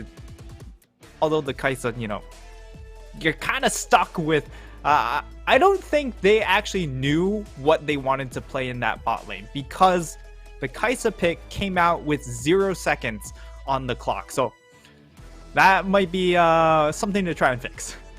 Yeah, I think you really hit the nail on the head there. If they had that 3rd pick on blue side, maybe they could have picked something like the Jinx a little bit earlier, the Varus a little bit earlier, and honestly, this blind Gragas could have waited. I don't think Rest would really contest them in terms of the Gragas pick. So yeah, I totally agree with you on that one. In the meantime, I do want to mention, especially, I feel like Taco in these games has done so well on his engages. Like, he has really been carrying like the entire initiative of the team on himself, and we saw that in his previous games on the Akali as well. So for me, like, even though like this game, to be honest, MFT didn't get to do a lot, we can still find some things to be praiseworthy of their effort this time around. Yeah, for sure. Like in game 1, he was on the Akali, did a lot of work in that game, doing a lot of damage. In game number 2, he was put on to the Camille, also did a lot of work, but MVP goes to Mission, and this game was set up for him to succeed, right? Yes, he didn't get a whole lot of kills, but what were their tools against an Orianna? They had none. There was no way to bypass the Orianna ball, especially through those choke points where they were taking a lot of these fights, and Mission, he executed it very, very easily. Yeah, this was a great showcase coming in from Mission, rebounding off of a rather disappointing playoffs. He admitted himself. Now on CFO, finally getting another great team fight performance. This is what we wanted to see from the guy, you know. He has a great laning phase. Everyone knows that he's one of the best laners, even with Maple around. But his team fight was kind of the big question mark. This time around, he did perfectly. He was so patient on that balls, never settled for at least 3 people. That's, I think, was the key in all of those team fights wins for CFO. For congratulations, we have found the winner between the flying objects. The Oysters actually fly better than the Falcons. Don't go anywhere, as we have Deep Cross Gaming and Frank Esports, 2 new organizations coming up head-to-head next. CTBC Bank is Taiwan's top financial institution, but we're not stopping there.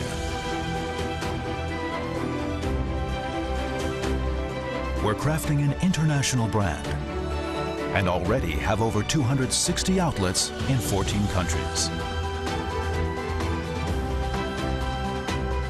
We are by your side, ready to embrace the future.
Now the darkness turns to light.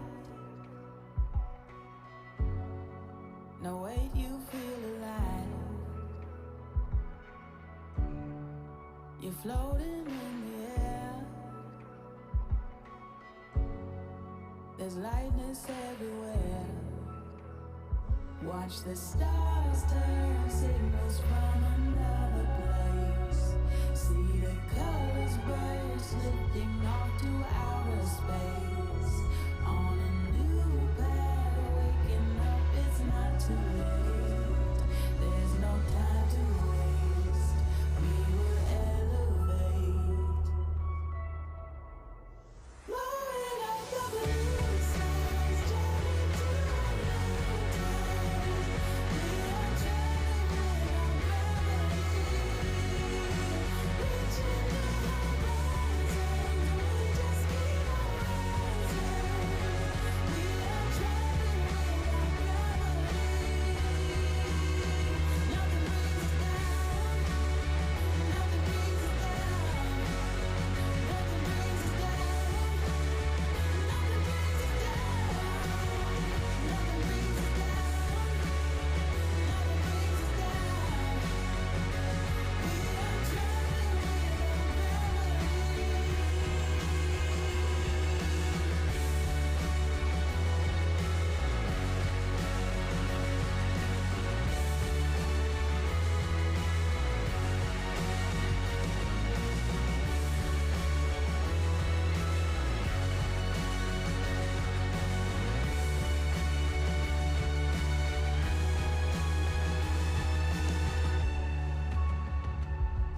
You're carried by the sun.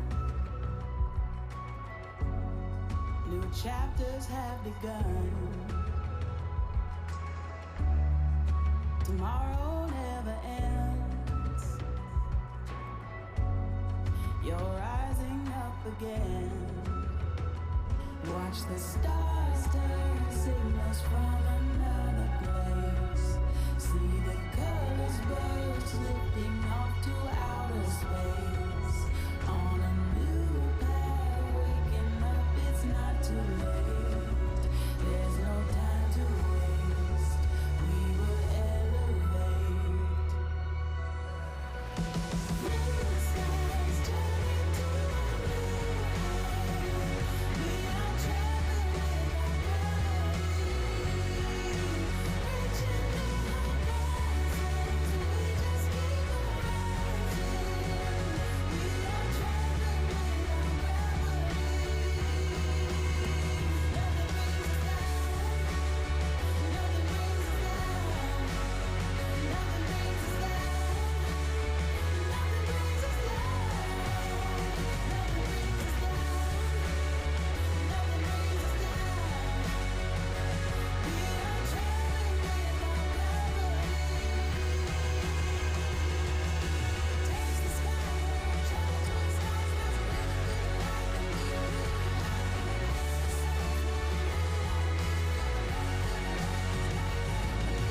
Touch the sky, travel to the stars, there's a little bit of light that we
We're heading into Game 3 in the Pacific Championship Series as we take a look at some of our newer additions to the league. On one hand, we have Frank Esports, the FAK is pronounced Frank, I believe.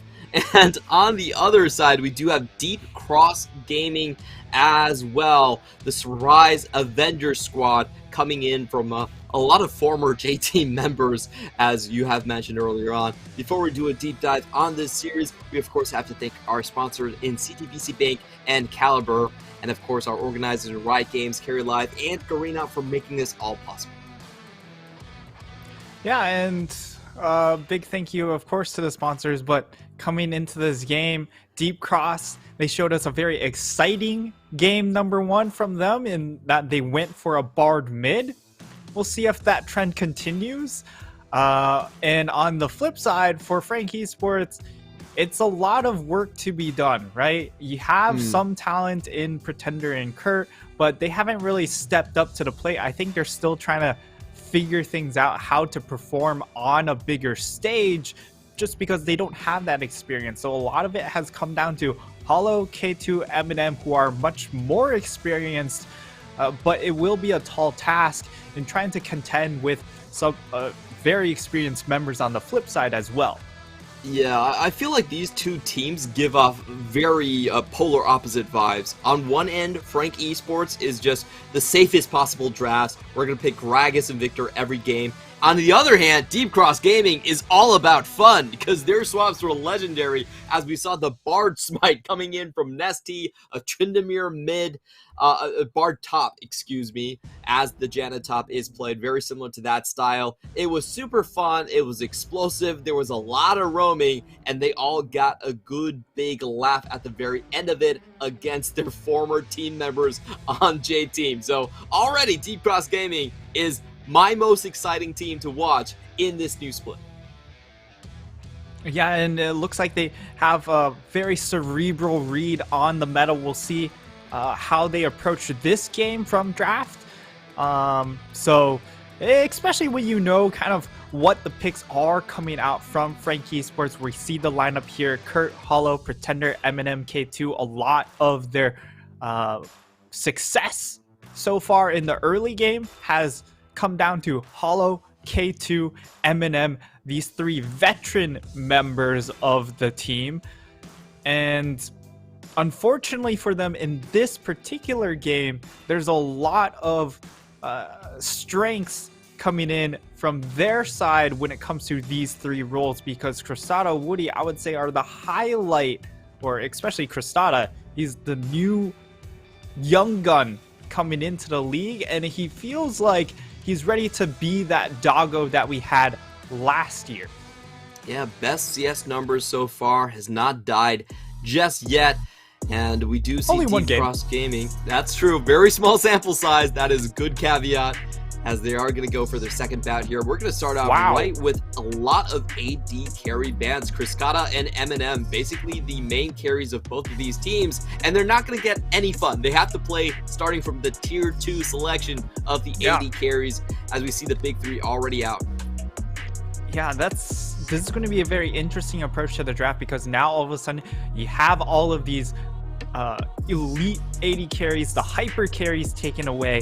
It'll be interesting to see what they think will be the next best thing. As we progress through the bans, we've got the Gwen removed and the Rise. So Gwen taken away. Love that, because besides PCS, every other region has kind of been perma-banning Zeri Gwen every single time on red side. Yeah, that has sort of been the trend. Right now, Gwen is just, even if her laning phase doesn't go as well, she still is a late game powerhouse, an absolute monster. We are going to see Frank go for some of these roaming mid lane champions that Nesty has been so well known for, taking away the Twisted Fate. In the meantime, Deep Cross Gaming going for the Renekton, which in the PCS has mainly been a mid lane pick. So we'll see if that trend continues, as Frank is thinking about their AD carry options. Caitlyn and Jean then hovered through. Caitlyn took a big nerf on 12.3, but is still playable, and she's got a ton of kill combos to go with it. Yeah, and that'll be the interesting thing to see what happens in this draft. Do they go for something like the Caitlyn Lux, which is the premier Caitlyn lane, but it's not exactly something that you would imagine K2 would be successful with it. He does like to play more of those roaming tank support pick off champions rather than that Lux, which is going to be a lot more skill shot and damage reliant to try and create your own plays. But they follow up with a Xin pick. I think Xin is still the best jungler because of the flexibility offered, but what he doesn't do well is do a lot of damage when it in the mid late game, unless if you're giga snowballed ahead. And Ana gets his hands on the Diana, which does pretty much what a Xin doesn't do. Yeah, that's a very interesting combo. Once again, Diana is flawless so far in the PCS, so Deep Cross Gaming holding on to some trends there. Also picking up another champion that was nerfed on 12.3 in the Senna. Was a very powerhouse AD carry pick, but might be seeing more of a fasting style on this patch. In the meantime, another attempt at the Ahri. Did see one earlier from Cha-Cha, but didn't really get to see much of the newfound power of this champion.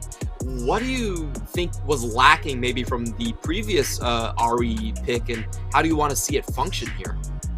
There was a lot of attention applied onto Cha-Cha in his Ahri game, and having the flash burned early on really forced him to play very far back or play really reserved. He couldn't do those Ahri things that we might think of, and Hurricane Gaming never team fought.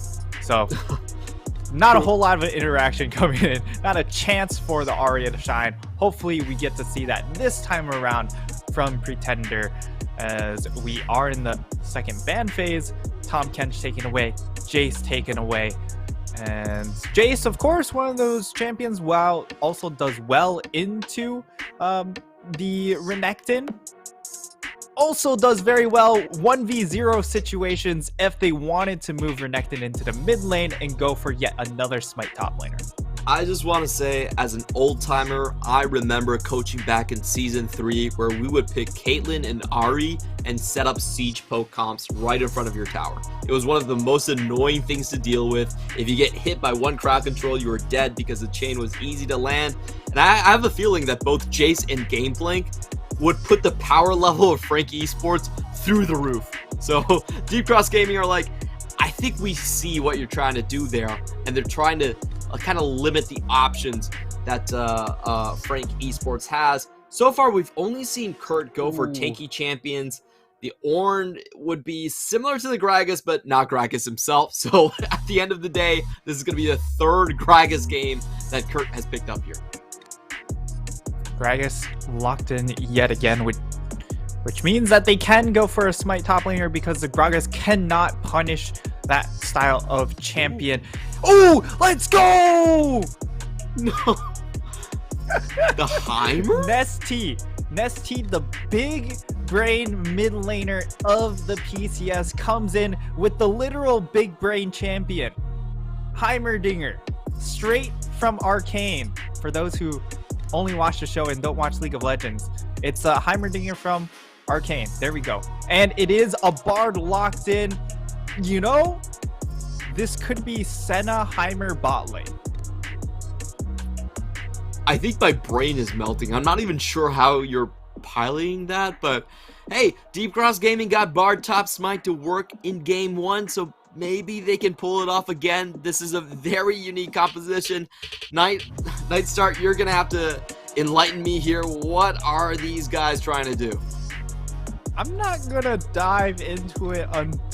Okay, it is barred mid or barred top lane, I guess. Because Nessie does have that smite on him. So this is going to be Heimer Senna bottom lane. I am so excited. This was one of those bot lanes that a couple of it was seen more in solo queue way back when Senna first came out, and they were trying to pair her down there because Heimer, very good laning champion, good with resources. Also, you can play around his turrets very well as the Senna because you have more targets to just queue through. So a lot of sustain, a lot of poke. We'll see how well it does into the Lux, as they did settle on that pick because, again, if you do get locked down, you're still going to get bursted out early on. There's just still a lot of damage coming in from the Caitlyn Lux. Well, I guess we're going to see a new 18-0 in the league, playing double smite the entire way through. Deep Cross Gaming, if it ain't broke, don't fix it. They're going to go for the creative strategies once more, and I don't think my head can manage this. This is absolutely mind-blowing what they're trying to attempt right here. It feels like there's so many parts of this composition. You have the Renekton, you have the Diana combo, and then you have this like super turbo push lane against Caitlyn Karma, which I'm really interested in seeing because it feels almost impossible to outpush Caitlyn Karma. But as you've mentioned, that Heimerdinger and also that Senna lane seem to be extremely powerful at the same time as well. It has good shove potential, and remember, because you have Bard, it's going to be 4v3 at worst in this bottom half of the map, so they're going to have a lot of protection. One of the issues when you play double range is like, well, what if you get caught out once? Because then it becomes incredibly punishing. If you lose flash, especially against a Xin, things will go south very, very quickly. But you know you're going to have an overload on this half of the map. If you're going to have Renekton mid as well. So essentially, it becomes a 5v4 at worst. So, like, this is a very difficult game to play coming in from Frank Esports because of the fact they have played very, very standard. They don't go for any change-ups when it comes to lane setups, and their solo laners have been very stagnant in their map movements. So this is the worst matchup for them here. It does seem like Frank Esports' game plan has been revolving around just Eminem, getting to 3 items, going to late game. But as you mentioned, Deep Cross Gaming seem to have the perfect counter to that. If you're thinking about how to shut down an AD carry, you just constantly send 5 people into their lane, underneath their tower, and that's exactly what they did with the earlier Bard game as well. Just roaming Bard to mid early, allowing mid lane to then walk down into the bot lane tower and just get easy pickoffs over and over again. They did that against J-Team, and they're looking to do it against Frank once more. So, thank you for the breakdown right there, Nightstar. I think you hit the nail on the head. This is exactly what we need to watch for when the roams are coming and when the dives are going to happen against Eminem and against his support here in K2 in lane. Yeah, and this is the punishment for early picking tank champions right now in this meta, because not only can you get bullied by carry champions like a Graves, you also get bullied. Your team gets bullied by Smite. So it's really a catch-22 in these situations. However, I will say the adaptation coming in from Kurt is very interesting because he's gone for the Predator. I expect to see more a damage-oriented build because he is essentially getting funneled up top side as he is 1v0.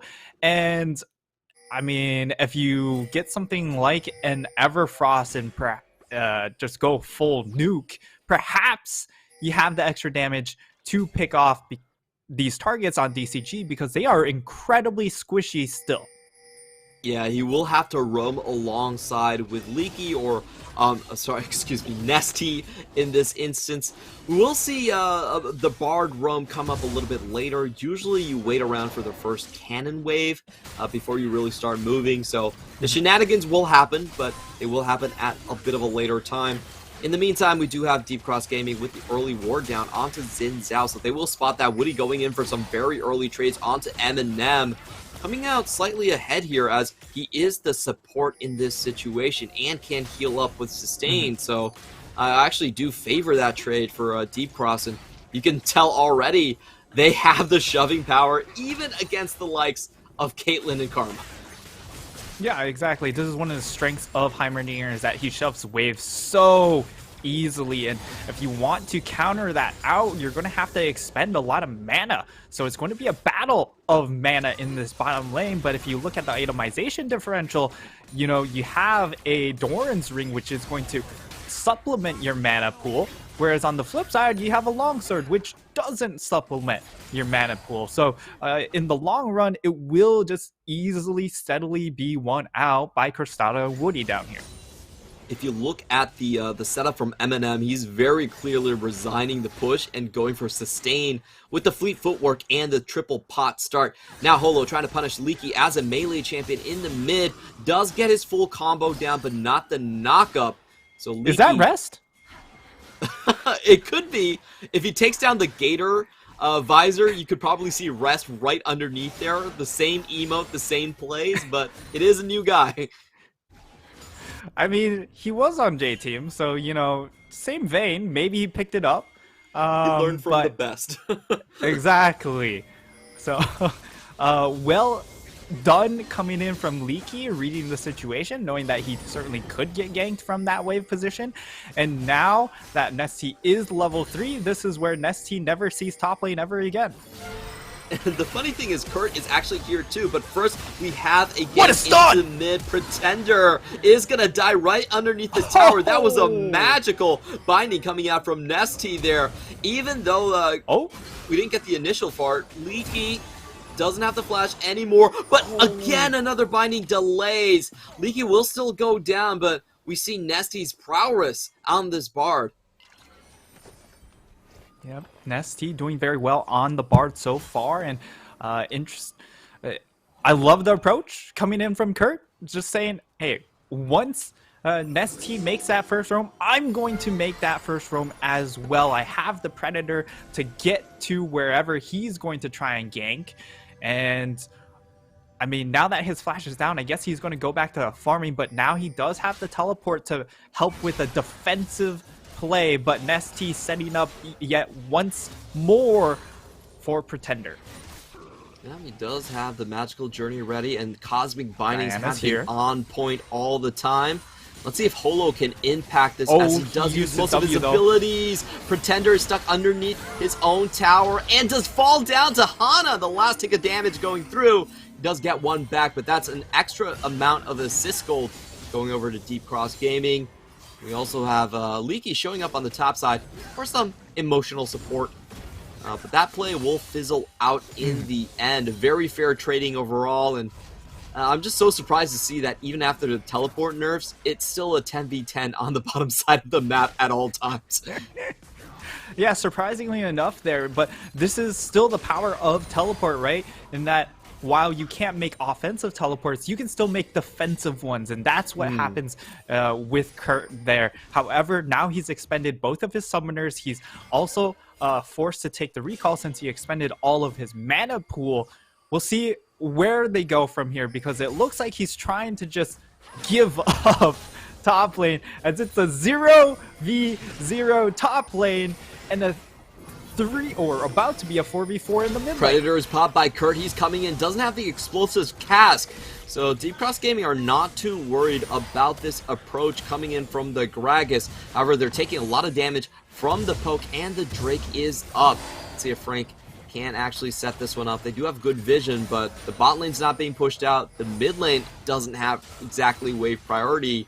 And unfortunately for them, they will end up ceding this territory. K2 in the meantime gets hit by another cosmic binding. but he will be able to use the blast cone to get away. Things are really heating up right here, and I feel like Frank contesting this one is so damn costly because of that bot lane shove. Yeah, and they're just playing so well around the priority, right?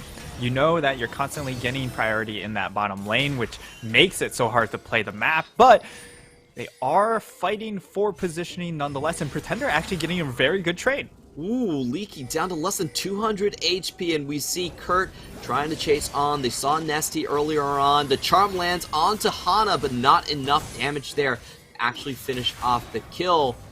Both of these, if you look at Frank's team, it's very lacking in crowd control. We do have Cascada going up with the stun, flash stun onto Pretender. Pretender already used his ultimate, and he goes down for the third time this game. Just not having any Ahri luck whatsoever today.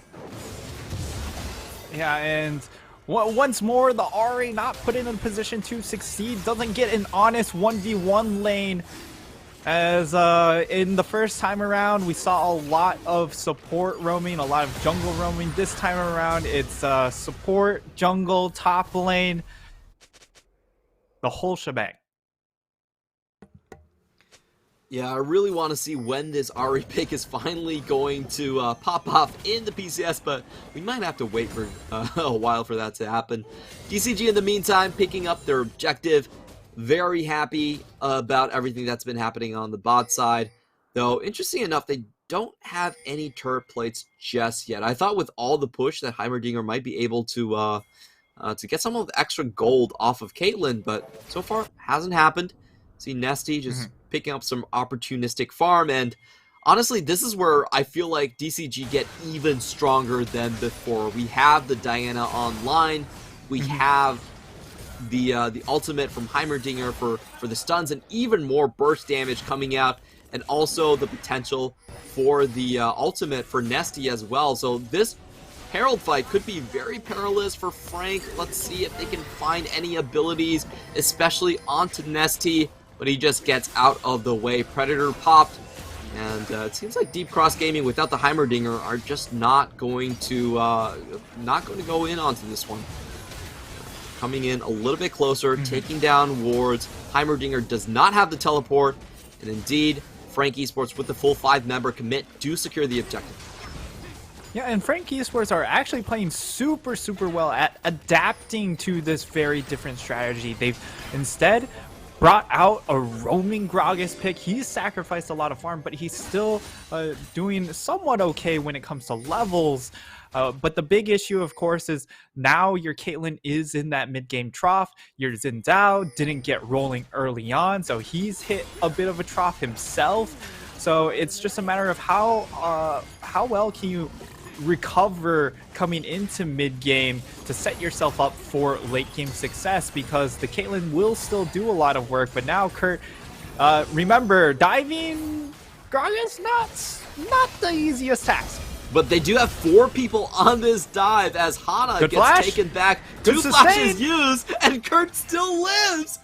That's going to be a tower in the top side and a potential second Herald charge onto the inner tower, as we do have a PCS addition right here. Ooh, I like this one. Haven't seen this before. New addition to 2022 and improving our split. And Frank Esports not only have the first tower, the first breakdown, they also get the second charge. So, like you mentioned, going for that Gragas kill underneath tower has not been a recipe for success. As Kurt walks down underneath his own tower, takes a bunch of damage from Cascada, who I do want to mention has not died just yet in the PCS, so looking to keep that scoreline alive. Yeah, so just explain the Rift Herald take much earlier on coming in from Frank Esports. The reason why DCG don't make that rotation is because Crostada didn't have the teleport, but not only that, even if he did, it's very difficult to play things as a Heimerdinger who needs turrets to show up, and that is a lot of damage. Yeah, Nesty fumbles the dive just a little bit, but he's going to be absolutely okay afterwards. That was an unnecessary ult if I've ever seen one. Unnecessary in the way that, you know, he didn't really need to take that tower. But he still gets away with it, 1 kill. And now we see what Frank Esports have drafted this composition to do, which is setup and siege. They already found 2 turret plating in mid, and if they continue here, they should force some sort of response. As we take another look at the Wombo combo here, our resident Heimer has to walk us through this. Yeah, so he misses the stun, which would have been just an easy 1v1 kill, but then Nesty, you know, he could have ulted the tower. True, but that would have been a little bit further. Right, I feel like he could have ulted the tower much earlier, is what I'm saying. True. I think he got baited by his own cup of cocoa. It's like, he should have just walked upwards and everything would have been fine, but, you know, it's fine, it's fine. They get the job done. He still made it out. Yeah, exactly. Yep, but Hana is going in onto Pretender. It doesn't even pop the ultimate, so that's not going to work out. In the meantime, Chris got out first death in the PCS. We didn't really get to see what happened right there, but he does trade it back onto the Caitlyn. Hana still has the Moonfall, waiting for the chance to go in, but doesn't find a target. Kristana gets his revenge from the grave as one of the turrets bail him out and finish off Eminem, and it will be a 1-for-2 trade. Still, you know, Frank Esports fighting back. I love this look from them, even though they did get approached with a very difficult draft to deal with. They are still finding answers, and they are only 1k behind here, which is quite surprising because usually the overload on bot side results in a very large gold lead for your bot side. I don't feel like that has shown up here. As we are taking a look at the replay, Eminem with some quick fingers, but unfortunately not able to get out of the damage coming from Woody, and the extra tick is what gets him down there. And you know, back to your point, that's definitely true, and you have to think about the gold lead also being from the fact that Kurt did not stay in lane farm. Predator Kurt just kept on roaming with the rest of the Rumble here, so it's even taking that into light, it's even more surprising that BCG are still holding on to this gold lead, as we do see another Drake setup coming in. It does seem like this could be a potential strategy to kind of hit Frank Esports before they get the Caitlyn online to that potential 3rd item mark. You're going to see Kristana try and get a bunch of damage down, probably use his ult rockets just to poke one of these targets down, and if they're able to do that, it becomes a pretty free Dragon, but Dragon is still a bit of ways away, but when you play these Smite mids, the main idea of the Smite mid is to overload bot side so you can rush early soul. That's the main goal of this composition. Funnel bot lane and then rush soul. Those are your win conditions. So they don't have exactly a hyper carry in that bottom lane. Heimer still does a lot of damage, but they have 2 early dragons, and that's key. Yeah, and they can continue to play on this style, and overall it does feel like a Season 12 Siege composition against a Season 3 Siege composition, and we can see what 9 years of champion design really does in this matchup. A lot more power coming in from Deep Cross, as it feels like. Holo does sense something wrong about that Tri-Brush, does not venture forward. But if we look at the map, there's a lot more vision being placed by Deep Cross Gaming into the jungle of Frank than there is from Frank's side into even just the river. So in terms of the pushing, Deep Cross Gaming have gotten a massive advantage right here, as we see the Temper Fate going down onto Pretender, onto K2, excuse me. Able betrayed to get out by of the that Raptors. Or bailed out by the Raptors, depending on which team you are cheering for there, as K2 does get out by the skin of his teeth. But Nesty, I've been very, very impressed by this Bard. Bard's certainly one of those very fun picks to just kind of pick up, but it's very hard to master, right? Because so easily you can ult your own team, grief a dive, grief a Baron take or an objective take. But in this case, he's played it very well because, you know, he keeps getting these picks. He keeps landing the bindings, and it hasn't been too risky. In comes with his Pretender, tries to find the charm, not gonna even need it. The damage is enough to just take down Chris Kata. That was Deep Cross Gaming just two-man in the middle of nowhere, just getting picked off. Rather easy pick here by Frank as well. Yeah, and taking a second death there for Cristata, his perfect KDA, definitely fallen. However, still incredibly powerful on this champion, has the Leandries completed, also building towards the Hourglass. That's going to give him a lot of team fight pressure here because he's able to lay down his ultimate turret and then go golden. That will provide a lot of damage while he's not necessarily doing damage, but staying alive in these fights. So we are only 50 seconds away from the next Drake, and I kind of want you to walk me through how these two teams who are so close in gold are going to try and set up for this one, because so far it feels like with the pushing power, Deep Cross Gaming has a bit more options, but how will Frank try to respond to this one?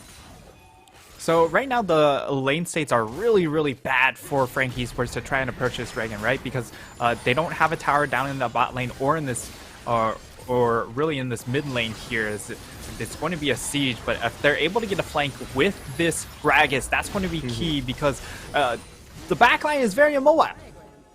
Even with the extra durability of a arm guard, it's not gonna save him from a well-placed cast. So Kirk's positioning is going to be paramount. We do have the Predator pop. He's trying to find an angle onto the enemy team, chases Nesty across his own jungle, but in the meantime, a lot of damage being done. There we go. Kirk goes in. They find Cristata once more. He still had a flash, but it goes down immediately. Leaky is the next one on the menu as Galforce used to pop in and try to find him, but he survives. And Hana going in, still not enough damage. They do find the Hextech Drake, which is going to be their third. That was wins on both sides for both of these teams. Yeah, very clear team fight win coming in from Frank Esports. I love the execution, but DCG, while it was a loss for them in that fight, and they are going to lose this mid lane tower, they have the main objective of that fight, which was to secure Dragon at all costs to set up for this next Dragon. And getting Dragon Soul on this composition is very strong. Of course, it's the static Shiv Soul, getting that extra damage, getting the extra slow, and slow is really good for a champion like Heimerdinger, who instantly dies. He tried to flash into the Nesty ultimate, which actually would have been big brain, but doesn't make it there, and Hana tries to turn around with his own engage and does a lot of damage. Unfortunately, because you don't have the Heimerdinger, that's the other half of your damage. And yeah, there was just not enough damage to follow up to capitalize on a beautiful flash engage from Hana. Yeah, great play by the Diana, but at that point, Leaky and Cristata were already out of the fight, so unfortunately for him, no follow-up. Deep Cross Gaming, though, they do maintain their pushing advantage here across the map, as they're going to take another top lane and also a mid lane. So the game state, as we have mentioned, is still very much in favor of Deep Cross Gaming's overall game plan, you know, just shove waves and go for this Drake. But we do have a teleport from Kirk once more, trying to find a target, but he is coming in full vision. Pings across the board, and Cristata this time, there should be no way that he dies to the Gragas. And Cristata, he's been picked off quite a few times by this Gragas, and Gragas is a bit of a poor matchup for the Heimerdinger in general because of the ability to get displaced.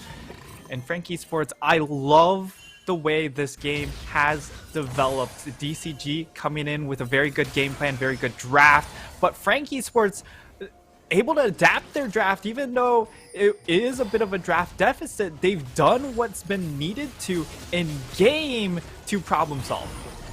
Now we have Kurt running in with the Predator plus the Turbo Chem Tank. Cristata is going to get knocked back once more. He does have the stopwatch this time around and will be able to retreat on the flank. It will be Kurt that goes down, and we have Eminem in a very bad position. He dies immediately afterwards. Stopwatch not really that worthwhile.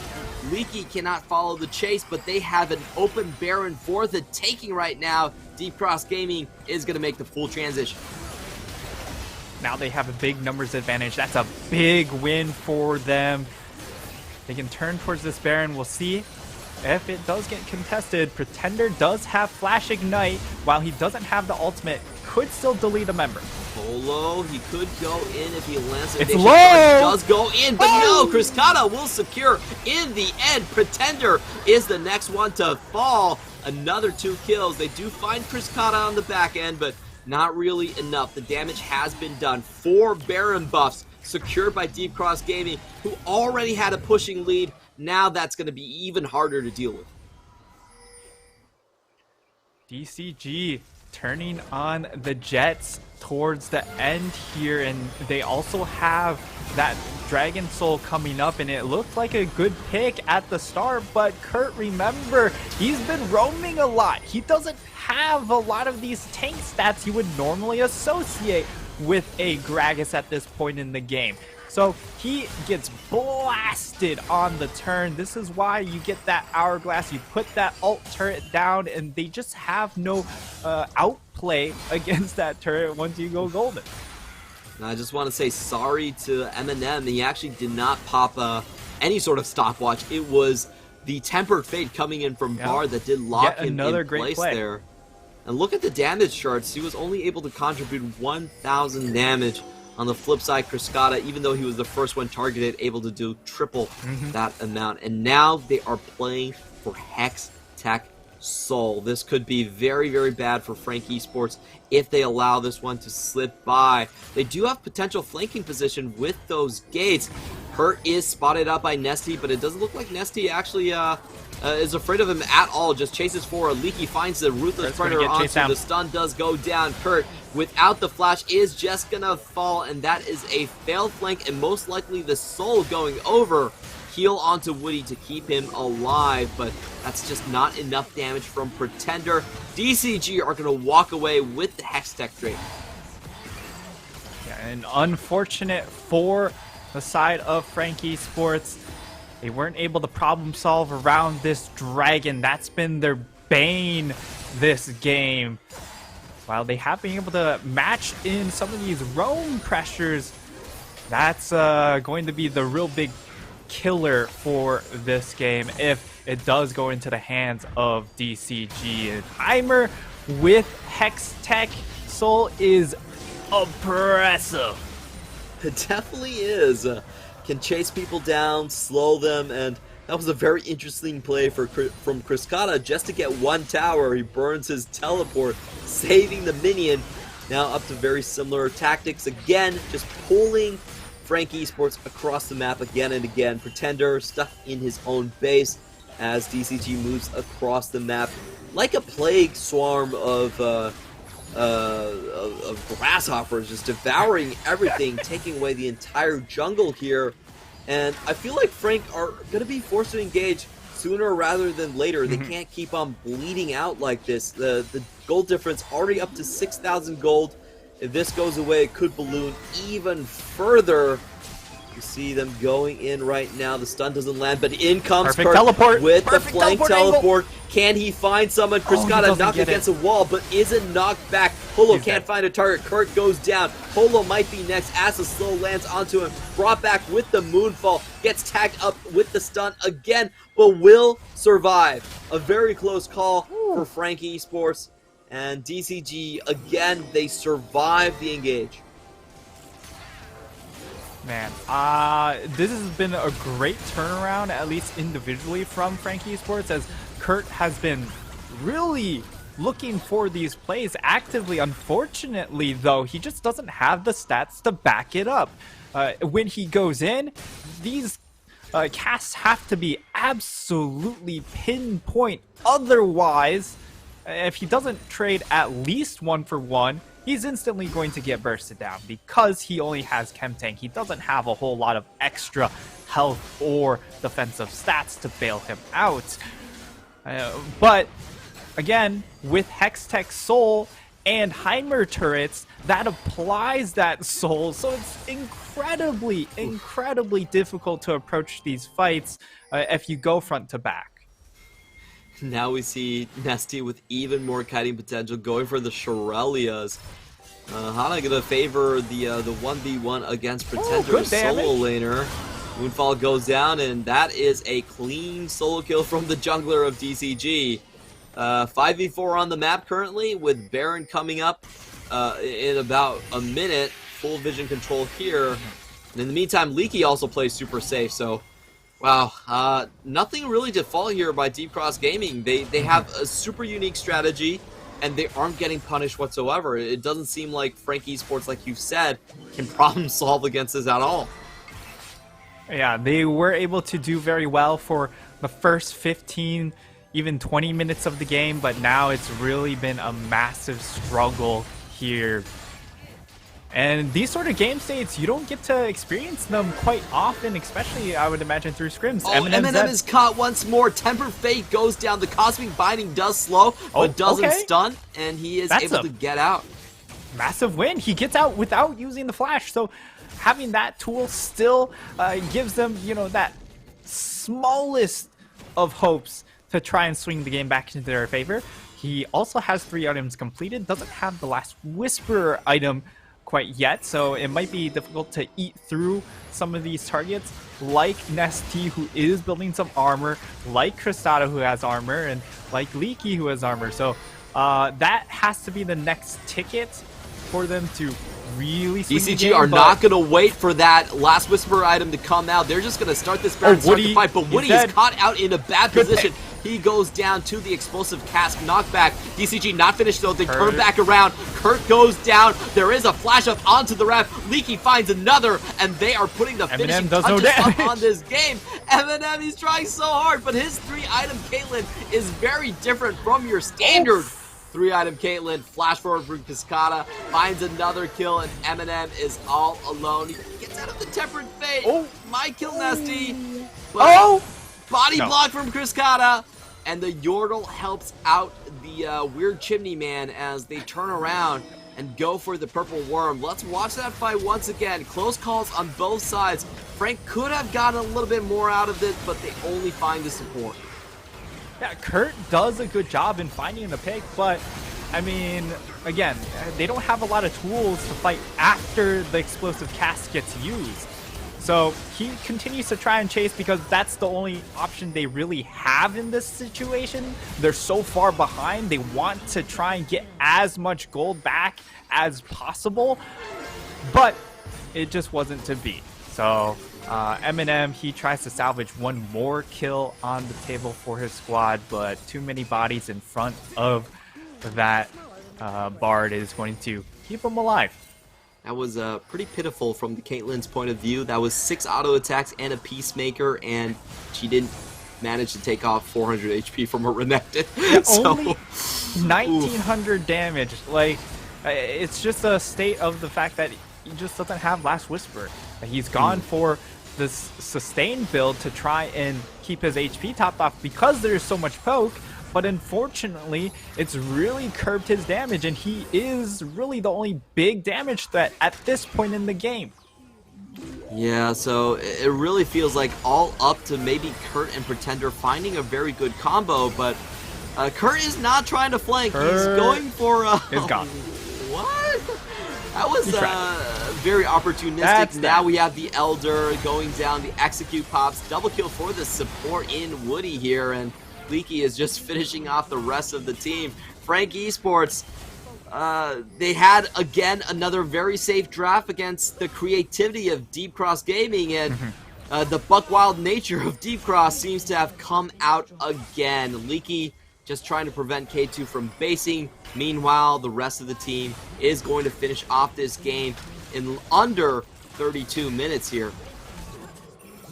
And Deep Cross, they are the most exciting team to watch in the PCS because of their different strategies. And for Frank Esports, I love the growth that came in this game, but not enough growth, not enough problem solving to get past this, the brains of the former J team. Yeah, it seemed like Frank had the perfect, Deep Cross Gaming really had the perfect answer to what Frank wanted to do. You want to push? Well, I'm going to push even harder than you, and I'm going to bring an extra buddy in the Bard from the top side just to shut you down as well. Early game didn't go well. The siege never really happened. The Drake stacking gone on for DCG. And I really think Frank need to go back to the drawing board. So far, their strategies have basically been, we're going to blind pick our solo laners and just hope that Eminem can carry us late, which is, I don't think it's a winning strategy in Season 12. Yeah, I'm not sure who's in charge of the drafts, but it feels like they're putting too much pressure on the players themselves to perform in game. They're not getting the tools necessary through the draft process to give themselves a chance. Whenever, again, like we've seen this Gragas pick, while it performs very, very well in weak side situations, if you just ignore the Gragas, that's when he really struggles. Or if you just put a carry top laner that can just scale. And so that's where we're seeing the issues lie with this very powerful tank, but still a tank nonetheless. Ooh, and honestly, Season 12 is not a season for tanks here, as we see Frank again taking a loss here, while DCG improved to 2-0. So currently our standings title holders are going to be CFO and DCG. Two very exciting teams. We're going to be taking another look at the pick and ban phase right here. A very interesting way that DCG set up this draft with the bans on Aphelios and Jinx. It seems like everyone knows Eminem is the main carry from Frank, and Frank, didn't really answer with any surprises. They first picked the Caitlyn, but then they show their they just show their solo laners so early, which is not really to my liking here. Yeah, I mean, really, the way to salvage this draft would have been to move the Gragas into the support and grab something else. Like, if they played Karma top lane and just, match Smite with Smite, maybe that changes the game a little bit, because then the Karma isn't going to benefit that much from giving or being in that support role over that Smite top laner. So you could just have her run around the map and just have a support Gragas, which it's still not a great look against double range. I would say you don't expect him to do a whole lot anyways. Oof, yeah, that's kind of tough. I just feel like if you're going up against a Smite strategy, you do either have to have very good wave clear to kind of prevent the dives that you were talking about that are heading your way. I mean, that feels like a kind of a weird complaint, because they did draft kind of the best pushing bot lane technically in the meta. They just got outsmarted 200 IQ'd by Heimerdinger and Senna. But yeah, I think they needed a little bit more raw combat potential if kind of the pushing strategy was shut down. And this is what happened this game. I have to commend DCG in their draft once more. They're really thinking outside the box and picking up these solo queue strategies and making them into a coherent canvas to go up against teams that are maybe a little bit too standard in their approach. Yeah, and it looks standard at the start, right? You have Senna, you have Diana, you have Renekton. All of these are very meta picks at the moment, especially once you have the big hyper carries taken off the board. Senna is kind of like floating right there, right below it. Yes, it did get nerfed, but you look at that opening, you're like, yeah, it was pretty expected. But then how they finished off the draft is really where the gameplay started.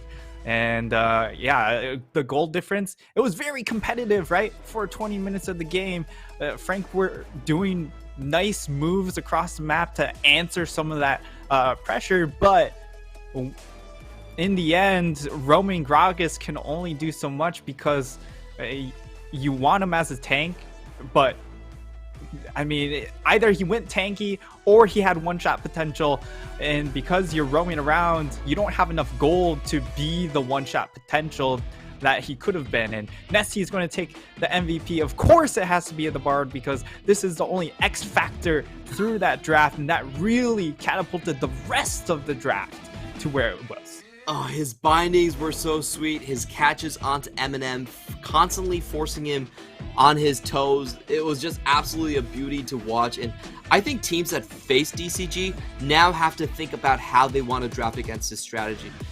To be honest, I feel like a lot of them are just going to straight out ban Bard and just call it a day, but it's going to be super interesting to see by week 2, when it finally comes around, who will have the answer against this roaming Bard and these roaming Jannas. We know that Riot is just going to take the strategy away. The balance team has said eventually, that, yes. Yeah, they don't want this.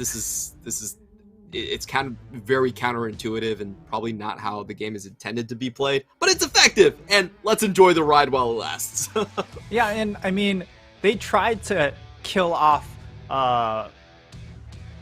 reverse lanes, lane swaps, the lane swap. But it did take a while to fully kill off that trend. And while they did get better in being able to kill off funnel much faster, I expect this still to be a relatively usable tactic for a while. So DCG, it's up to the opponents of DCG to figure things out here. And like, people say you could go ahead and ban away the Bard, ban away the Janna, but there's still so many other enchanters. It's really just that style of champion that works on low econ that works out because you give up econ to funnel more econ into your bottom lane. And that's really how the strategy works, in funneling into your bot and also your jungle. Yeah, any enchanter with some sort of hard crowd control can do the trick right here. And we are going to be heading on to our last game of the day between PSG and Impunity. Don't go anywhere. The game's just about to come up. CDBC Bank is Taiwan's top financial institution, but we're not stopping there.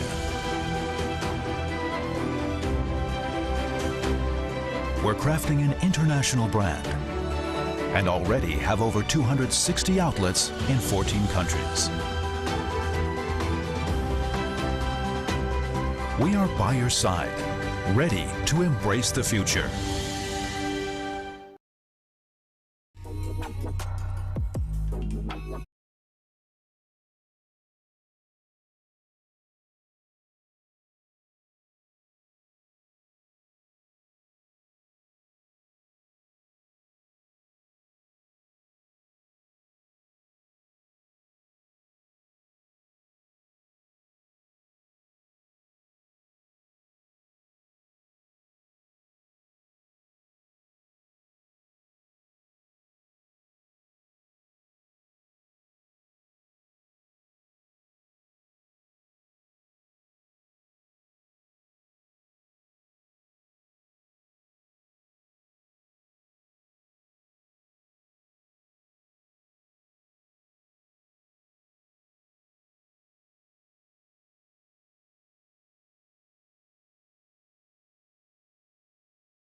If our last match was about introducing the new in DCG and Frank Esports, this matchup is about getting acquainted with our familiar teams here in PSG Talon and Impunity. Only 2 out of the 4 logos that have remained the same over the split. The rosters have changed quite a bit, and we'll find out whether Bei and Juhan are going to fill in the shoes for Maple and River, and whether the new upgraded topside for Impunity can stand up to the competition. But before that, a big thank you to our sponsors in CTBC and Caliber for making all of this possible. Now we have to talk about these two teams. In the previous splits, I would say this would be the most one-sided match ever. I expect an early game stomp from PSG and for it to be over by 15 minutes. But this time around, I think we're walking into very different territory here. These teams look incredibly different. PSG seem to be much more teamfight focused, much slower pace and less about tempo, while on the other hand, Impunity also seem to have a much stronger early game. Yeah, so touching on PSG, we'll start with them. Again, I feel like this roster with Juhan and Bei, it feels very similar to when PSG Talon first had River with his partner Tank coming in from Korea. So that was a much slower style, a lot, I would say, LCK-esque during that time, and we might see a callback or throwback to that sort of style once more as they get Juhan and Bei more acquainted with the roster, get that synergy built up, and more importantly, build up a better understanding of the Mandarin language. But we have PSG's roster on your screen right now. Hanabi in the top lane, Juhan Bei in the mid jungle, and Unified Kaiwing. Really the only changes are Juhan and Bei. But Bei coming in from Challengers, who was much more of the supportive utility player. His Seraphine was really, really good. He played a decent amount of set. But for the most part, it was about getting Juhan ahead, facilitating him, and I think that's the style they need to figure out.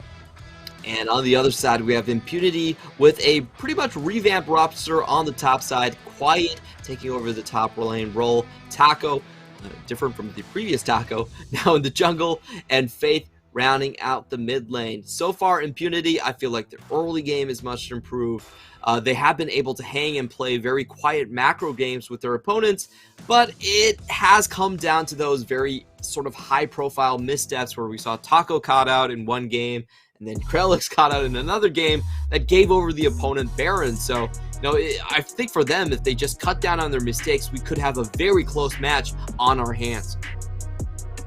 Yeah, and expect this game to hit that 30-minute mark unless a PSG really break open the game from the early portions. But headed into the pick ban phase, Zeri, of course, taken away. I expect the Gwen also to be denied by the side of Impunity, but they've tossed in the Renekton. And for PSG, they've taken away Caitlyn, Camille, and Akali. Yeah, very interesting. A lot of the AD carries still left up, but PSG are worried about Quiet's champion pool. He played a great Camille in the previous games, and it is an Impunity tradition to solo kill Hanabi. We've seen that the entirety of 2021. For some reason, their top king or whoever goes top is able to handle Hanabi quite well. They're going to prove themselves against that. Aphelios being the first lock-in, sort of the standard answer here. And ooh, we see some fire coming from Impunity, usually very much focused on Blaze and his success as a hyper carry. They're now switching gears and moving towards Lee Sin plus Syndra in the mid-jungle tempo combo. So I think they've identified how Impunity are going to win the game. It's by picking on Bei. So we'll see what his answer will be, but Impunity showing their cards perhaps a little bit too early, and for PSG, not a whole lot has been shown, of course, with the Aphelios. Impunity will still be able to get their hands on a pick like Jinx if they choose to do so, and I think PSG, they'll probably lock in that support pick here, so when it goes into that second phase, they'll be able to deny support picks from Impunity. Very good call here. PSG thinking about just locking in the Nautilus. We've been seeing this all day long. Just, trying to preempt the threat in a lot of cases and just give themselves a little bit harder of an engage option. Impunity now are forced into a situation where, as you said, taking whatever pick here could cause them to lose out on valuable supports. They are hovering the Jhin. Not really a champion we associate with Blaze, but actually they are going to forgo the bot lane completely and go for a top lane Graves. Yeah, so, I mean, again, we don't see a whole lot of AD carries being dropped through that first phase, because once this first phase does go through, you get double ban, or if there are bans in that first phase, it becomes even more strangled out in the second phase. We saw MFT really struggle because they settled on a Kai'Sa. That Kai'Sa pick never really came through for them in game. We'll see what Impunity decide to do, because Blaze has played the Kai'Sa a few times, but I would say not to great effect. I don't want to see that come through, but perhaps they're comfortable with an Ezreal or a Senna.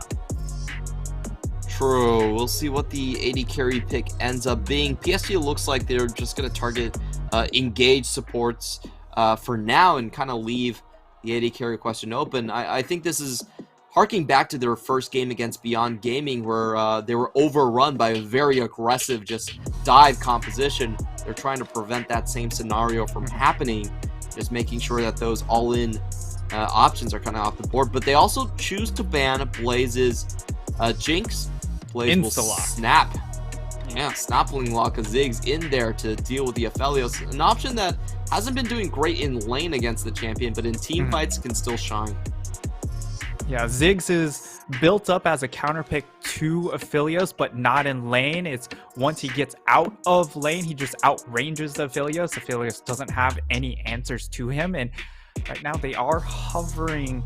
Okay, I don't think the Yasuo would have been a good fit there, just because of how much range there is on the side of Impunity, even though you can cut off some key abilities. Tryndamere makes a little bit more sense. We'll see whose hands it goes into. I expect it to go into Hanabi's, which means that they still need some sort of magic damage. No, that's not a magic damage threat. I like the Vex a lot better. I do as well. Okay. I'm disappointed. Yeah, but Shen, interesting. Yeah, we actually have seen some Shens come out even in the professional scene, and a very strong trader even against Tryndamere. And Lethal Temple could be brought here by the Shen. That's one of the big reasons that he's kind of resurfaced into the top lane here. Just getting those level 1 trades down, incredibly lethal. But never mind, it is going to be into the bot lane. I've been babbling on about nothing. So yeah, this is very interesting.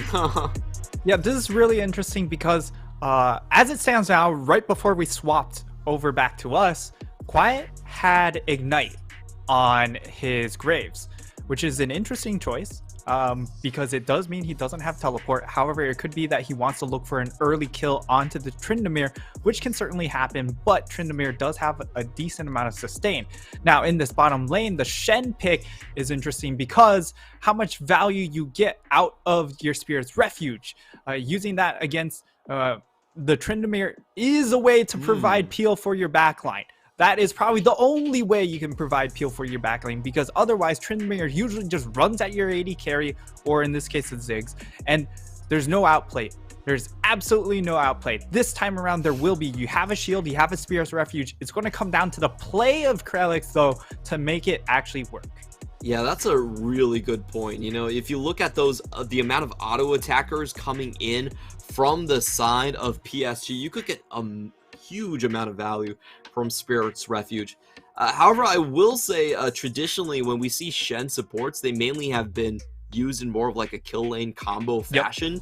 So we'll see how much value that this could actually work, and whether the theory of the Spirit Refuge can't be put to use. It sounds great on paper. I'll be completely honest, I haven't really seen it, but in theory, this would be bonkers if they can get great value against the Tryndamere. And the big other thing is the fact that usually when you dive a top laner, Tryndamere can do it very, very easily. However, you also have to account for the Shen ultimate going up towards top side. So that's possibly going to help out in that situation as well. So I like the look of this Impunity draft. They have tools to deal with PSG, but can they execute? That's always the question when it comes to these perhaps less firepower teams against these big ticket names on PSG. And taking a look at the runes, we have a more aggressive setup coming in from Faith. Not going to go for the phase rush, just going to go for Airy, even more damage there. And just a little bit of Ignite. a poke in. Ignite top lane, baby. Yep. He's trying to go for the early kills. I expect a lot of suppression, but it's still very hard for Graves, I think, finish off Tryndamere in the end. So we'll see how this actually works out. Yeah, this is a really interesting when it comes to the summoners chosen, right? Because Quiet went for the Ignite, but Hanabi went for a teleport. Usually you see Flash and Ghost. But Hanabi has kind of split the difference and dropped the Flash in this case and just gone for Ghost.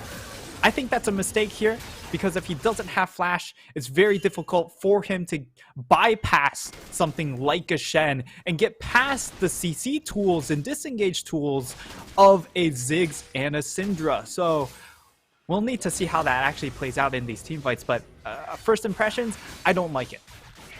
Yeah, it's a very interesting type of build right here because it just means he doesn't have the same kill threat, even in his own lane. I'm not even talking about team fights, but even against the Graves, he pretty much has given up the potential of killing him here, instead just trying to go for farm. So maybe we're going to see another hull breaker first item Tryndamere, as we have seen earlier on. Just use that TP to kind of accelerate your chances at getting that item, as we do have very extensive early level trading coming out for Alex level 2, and they will get the kill right off the bat. This is why you play Shen support. The level 1 taunt does grant you a I believe it's a 1.4 second stun and a little bit of a walk back too, so a great amount of crowd control to find that first blood.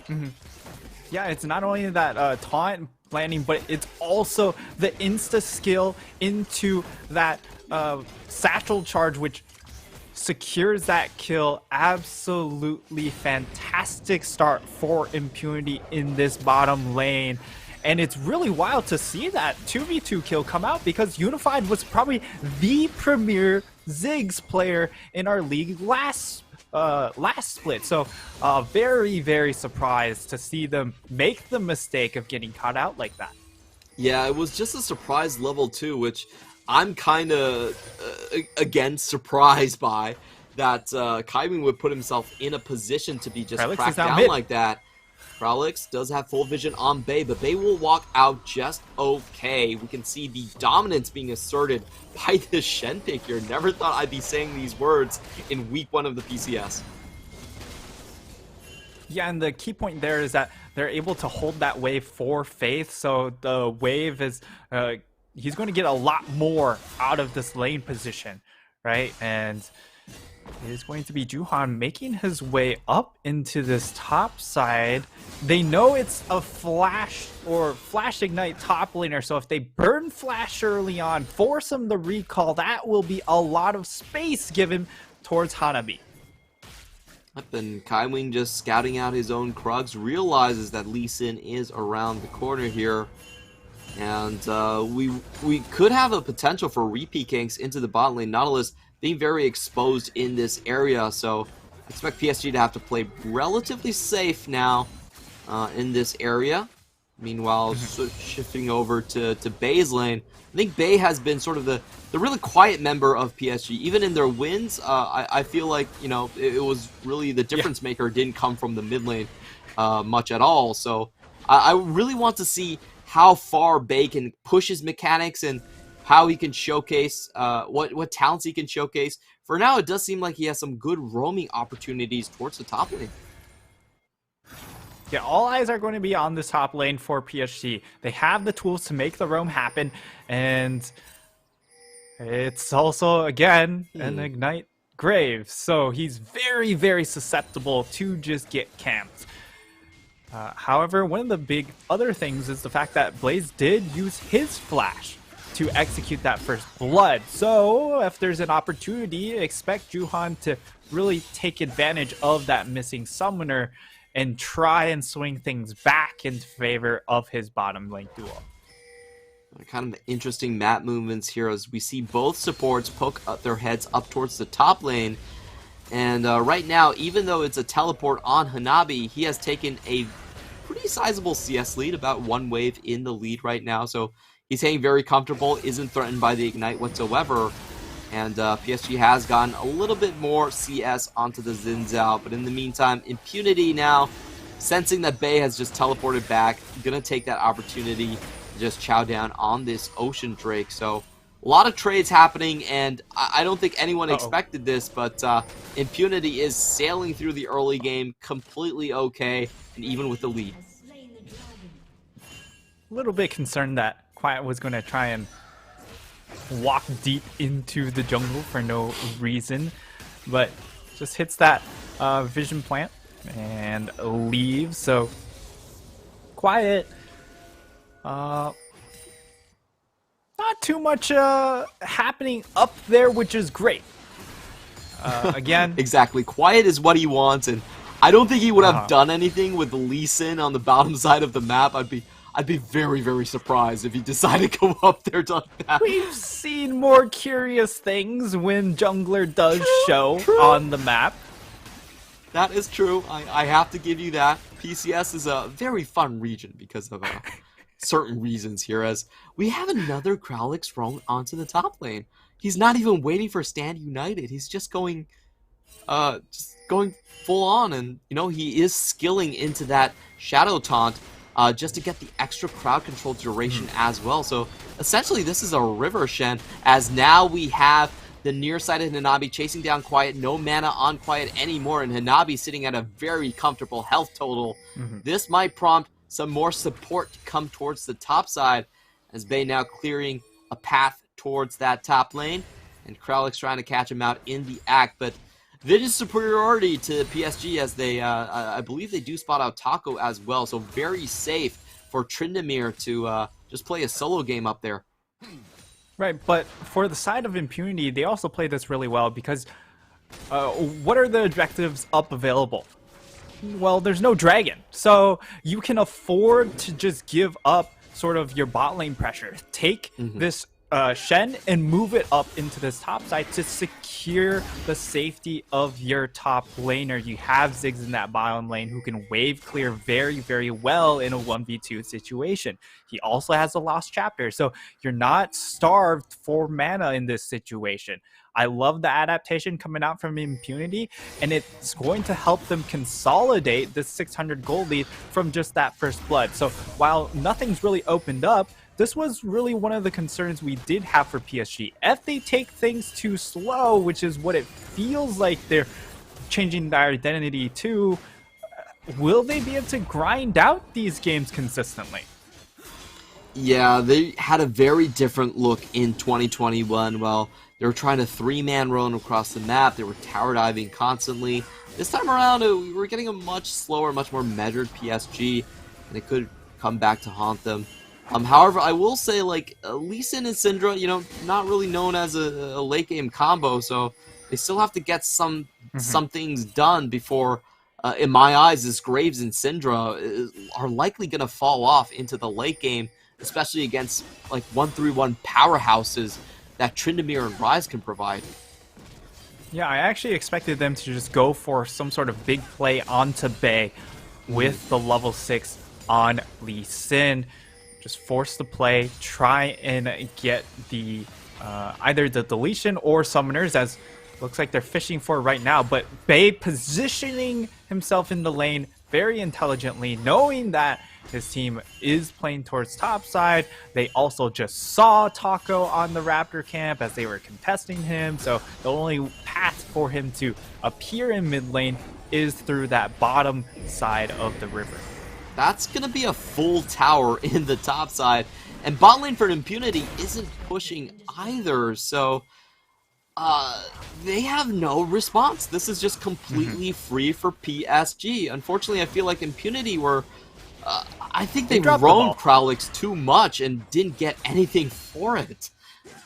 Yeah, they roamed him too much, and now they're trying to recoup some of the EXP to try and get him to level 6. Unfortunately, because of that, they sacrificed so much of the map in this particular instance. So PSG grabbed the Herald and immediately looked to use it. Great job from them taking advantage of just a bit of a lull from Impunity's map movements.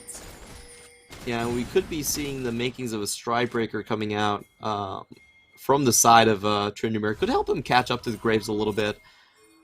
And just looking at the map overall, it seems like Impunity are running out of places to actually start their offense. They haven't been successful with this Lee Sin and Syndra combination, and we also haven't seen aggressive Stand United. This could be it, as Quiet does start to bully out Hanabi. Hanabi He knows. Yeah, he's going to be very, very safe in this situation. Doesn't even stay for any auto attacks. On the flip side, PSG just got a free Drake, so well played, Hanabi. That's exactly what we expect out of a weak side top laner. And the nice part is, he's... Oh, can he get the blue buff? No. But the nice part is he gets himself a Cloud Dragon, which is really, really valuable on Tryndamere, where you're not adding more points into your ult, so getting that additional ult cooldown is actually really, really nice. And now he's going to come under siege, and I mean, he's still Tryndamere. Yeah, it's going to be very hard to kill. Doesn't even pop the Undying Rage for this one. Faith will show himself over the wall, but he gets turned onto as the next target. Has to flash out. Good reflexes there, but overall not really worth it for a roam. Impunity, once again, I feel like their offense is being stifled while PSG are gaining on the bottom side. Yeah, now PSG have an advantage. Most of that is going to come from the fact that they were able to get that first brick along with all the plates up in this top side. And now they'll also be able to answer in this bottom lane. The moment it becomes a 1v1 in this bottom lane, Unified, I mean, there was that blunder in the lane phase, but now I'm pretty sure Unified knows this matchup very, very well. So he knows that he can just delete this Ziggs pick at this moment when it comes to not being able to generate any space for the Ziggs. He can just run at him. Oh man, I'm sorry, ladies and gentlemen. I was thinking about building a mythic and going, doing normal things on Tryndamere, but of course it's Hullbreaker. What am I talking about? It's the League of Hullbreaker. Everyone's building Hullbreaker now. Tanks are building Hullbreaker. It's just the most cost-efficient item in the game. So I think PSG are very clearly setting themselves up for that 1-3-1 route. They can play this game in multiple fashions, drag it out. They have the scaling advantage. And it is up to Impunity to do something. They have to go. They have to go sooner rather than later. And I haven't seen a play from Stand United being synced up with the rest of the team well enough to warrant that. Maybe this is the play as they go in, but they don't have crowd control as Riot, unable to stop Bay from just walking out with the Realm Warp. Yeah, no CC on the Graves means that if the Stand United doesn't come in fast enough, the taunt's not going to be able to get there to stop Bay's exits. And well done from Bay. I mean, at this rate, imagine this. Instead of Thimblewinter and Frozen Heart, just go Hullbreaker. Hullbreaker. Oh, no, I'm pretty sure you can't build it on Rise. But, I mean, this champion is so bad with his current tank build. You could build anything, and, I mean, it probably wouldn't look that bad. I just want to reiterate what we mean by bad. What we really mean is that Rise is a much more situational character. Like, you really need the right setup for him. You can't just blind pick him. We'll touch on that a little bit later as Hanabi is now getting chased down. Can they find the Dragon's Rage to bring him back? No, that was such a short W. Oh, no. Taco! What's been happening in this game over and over again is Impunity tries to do a catch, they fail, and PSG gets gifted free stuff on the other side of the map. It's been a free tower, it's been a free Herald, and it's been a free Drake. And this is so smart by PSG. They're playing Super slow, super measured, super unlike 2021 PSG, but it's working because Impunity just can't close the deal on any of these ganks. Yeah, and a lot of their catch potentials very hard, right? Because it's skill shot, it's relatively low range, so it's relatively predictable unless if Impunity expend the flash to try and force the play. But then you're spending the flash, so a lot of resources have to be used from the Impunity side to try and force a play. Yeah, but this is just really so painful to watch because it feels like a slow suffocation game, and it's only 15 minutes. The amount of towers that have been taken in this game is quite staggering for the side of PSG, and it's not through combat. You know, this is kind of the perfect Monte Cristo game where it's just like, oh, no blood has been shed, yet we are winning. That is a good day for Monte. We bring up Jat, and now we've brought up Monte Cristo. It's time to deep dive into the history of League of Legends casters. Oh wait, we have a living one right with us, Clement Chu. Yeah, I've been around for a very long time. I can't believe I'm still alive deep down inside, but PSG are setting up this big Drake. This could be potentially very dangerous for them. Impunity, this is your way back into the game. I want to see a big burst of damage straight into the backline, take down Bay, take down Unified, and get back into killing habits. Unfortunately, it seems like it's not going to happen just yet. Impunity on the objective first, but PSG are still going to try and fight this one. Juhan going in. Alex is kind of sectioned off into the backline. We see Blaze actually the first one to die. Unified will follow soon, but Hanabi has been basically untouched in this fight. He has free reign to just chase down these targets one by one. Paltry Shout goes through. Quiet has been slowed, and he is no match for the Raging Barbarian as Undying Rage is used. Quiet has to walk to the enemy side of the map, and Trinamir just goes back to split pushing. Oh, Hullbreaker is so amazing. I love Hanabi's reaction to the flash. He sees the flash and instantly like, I don't care. I've got minions. I have a date with some minions up into that top side later, but we get to see the replay, and it's just really disoriented fight lines coming in from Impunity. They don't have any protection for that Ziggs. Ziggs instantly gets collapsed upon. And after that, that's a lot of their damage right now, just because the Syndra hasn't gotten ahead. And Quiet, I mean, he has Ignite, and while it's fine that he's moving his way over, he doesn't exactly have the build to really get maximum value out of this Graves pick. He's low range, and even though they are low range on the flip side, like, you just want that lethality to burst through as much of those health bars to help set up for the rest of your squad. You know, we talked about the theory of Impunity's team fighting is you land Scatter the Weak, you throw in the Mega Inferno Bomb, and you throw in Graves Ultimate. It should instantly delete Aphelios, but I want to give credit to Juhan. Like, that Crescent Guard was just so critical in that moment. It really broke apart Lee Sin and Syndra combo, and they ended up trading front lines, which, if you think about the situation, that's a win for PSG. Their front line has Tryndamere and Rise, and your front line doesn't have crowd control, so that was no, I think in theory that could have gone a lot better for Impunity, but unfortunately the execution and just the power of the Xin Zhao shaping the formation in these team fights was so critical in that instance, you know.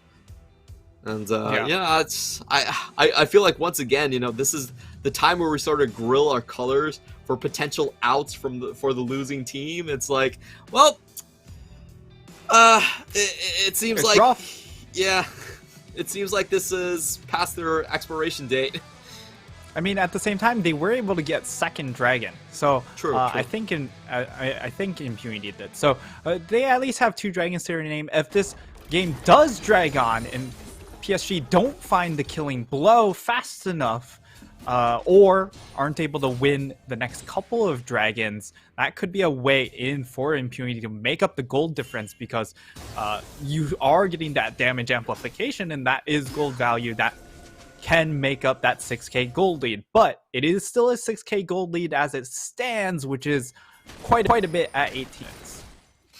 Yeah, this game feels like it's gone on forever because of all the map trades that have been happening, but surprise, it's less than 20 minutes into the game. Just a very masterful example here being showcased by PSG on how to play a macro game and how to use your weak sides in coordination with your strong sides taking objectives. This was really a beautiful game to watch. Not in the LPL sense, but more in the LCK kind of line. As Quiet tries to set up something for Bay, I'm not even sure he wins this though. Bay does show some proper respect and back out as once again they are taking away resources from Impunity's side of the map. Yeah, and I mean, Bay showing respect to the Shen ultimate still. And while he didn't have the Shen ult at that moment, I'm not sure if a lot of people have the Shen ult memorized, at least in this point. Usually when he becomes more meta, you always have the timers of those ultimates down. But when he kind of falls away, sometimes you end up forgetting those kind of cooldown timers. So I like the fact that he is respecting that fact. Nabi isn't respecting anything. He's just going straight for it and then forcing out abilities here, as he is strong enough to do so at this point. Even though he doesn't have any kills or assists to his name, that bounty gold does mean that he has a sizable lead with all the tower pushing that he has been doing this game. And now we see PSG transitioning over towards the Baron. This is a critical moment in the game where I feel like Impunity, for them, it also means that they could find a potential comeback teamfight win. As Kralix try to scout out the situation, can't really go in, and lots of pings being shown across the board. PSG just waiting for someone to come a little bit closer, or waiting for multiple members to have to deal with the Trinity. Now we get to see the gold graph. I mean, it's pretty impressive gold graph, but it's not like it's spiked at all, right? It's held steady, which is the best you can hope for as a losing team. Yes, it's still good news for PSG because they do have great scaling in the Tryndamere and the Philios, but at the same time, for these LCK-esque style teams, this is exactly where they want to be anyways. That definitely is true. I do want to point out an interesting buy here from Unified. I don't see this every day, but that's a second item Bloodthirster. What do you make of this? I mean, it's really to deal with a lot of the poke that can come out here. If he doesn't go for this purchase, you might just see Blaze throw down an ultimate and Quiet throw down an ultimate, and if he gets chunked down to 40% HP, it becomes very difficult for him to then participate in the following team fights, as that does put him at risk to get blown up by the Syndra. So I like this purchase. We've been seeing it a little bit more often from these carries that used to go shield bow first, but now just go BT second to replace that. Yeah, definitely makes sense in the grand scheme of things. Once again, PSG are going to take an uncontested objective. Impunity are shifting over, but they still do not have wards around this Baron pit. They are going to have to check sooner or later here, and we do have to mention PSG have a lot of tools to just cash them out. Nautilus is great engage, and also that Realm Warp could be very deadly. Let's see what happens here as Juhan tries to ward them away, and the question really becomes at some point, who is going to contest Anabi? It just can't be Quiet by himself anymore. Yeah, and the issue for Quiet isn't that, well, I can clear the waves. It's just the fact that even if I'm here, Hanabi has teleport. I have ignite. That's not going to help me get to the fights faster to bail out my team if they call for a teleport play. That's why he's just actively running around the map non-stop. And they have decent stall tools still over on the side of Impunity. You have a Syndra, you have a Ziggs. This is probably Ziggs' sweet spot. So until Impunity get baited into one of these objective fights, they will be able to sort of hold serve to a degree. Ooh, that is going to be a two-man Baron started up by PSG. Still feigning with Aphelios in the mid. Yeah, that didn't seem like a very good idea as we see Bay pulling off of the Baron almost immediately. No, they get the catch! That is absolutely beautiful. Do they have Unify damage? now stuck in the enemy team. Okay. Of course they have the damage. It's a 1v4. There we go. No, I mean, no amount if of he 200 traded years could save 1v1 that. there, that could have been possible. So I honestly, Blaze was kind of getting low where the Gale Force execute might have made that really, really tight. But Unified getting caught out is huge for Impunity because now the side of PSG, they can't just rush for a Baron. You just saw right there. Bay on Baron with this build does negative damage to Baron. I hate this build. Alright, what build would you rather see? Oh man, like honestly, you can just go for Everfrost into just a lot more damage. You can turn this tier into the Archangels. Yes, Thimblewinter just feels so good because you get so much value, but Archangels also gives you health, and not only does it give you health from its ability, it also gives you damage. Like, it just gives you just more damage, or Demonic Embrace. Because you're building, because you're building Thimblewinter, you get more health, and it gives you that extra little bit of scaling from the Demonic.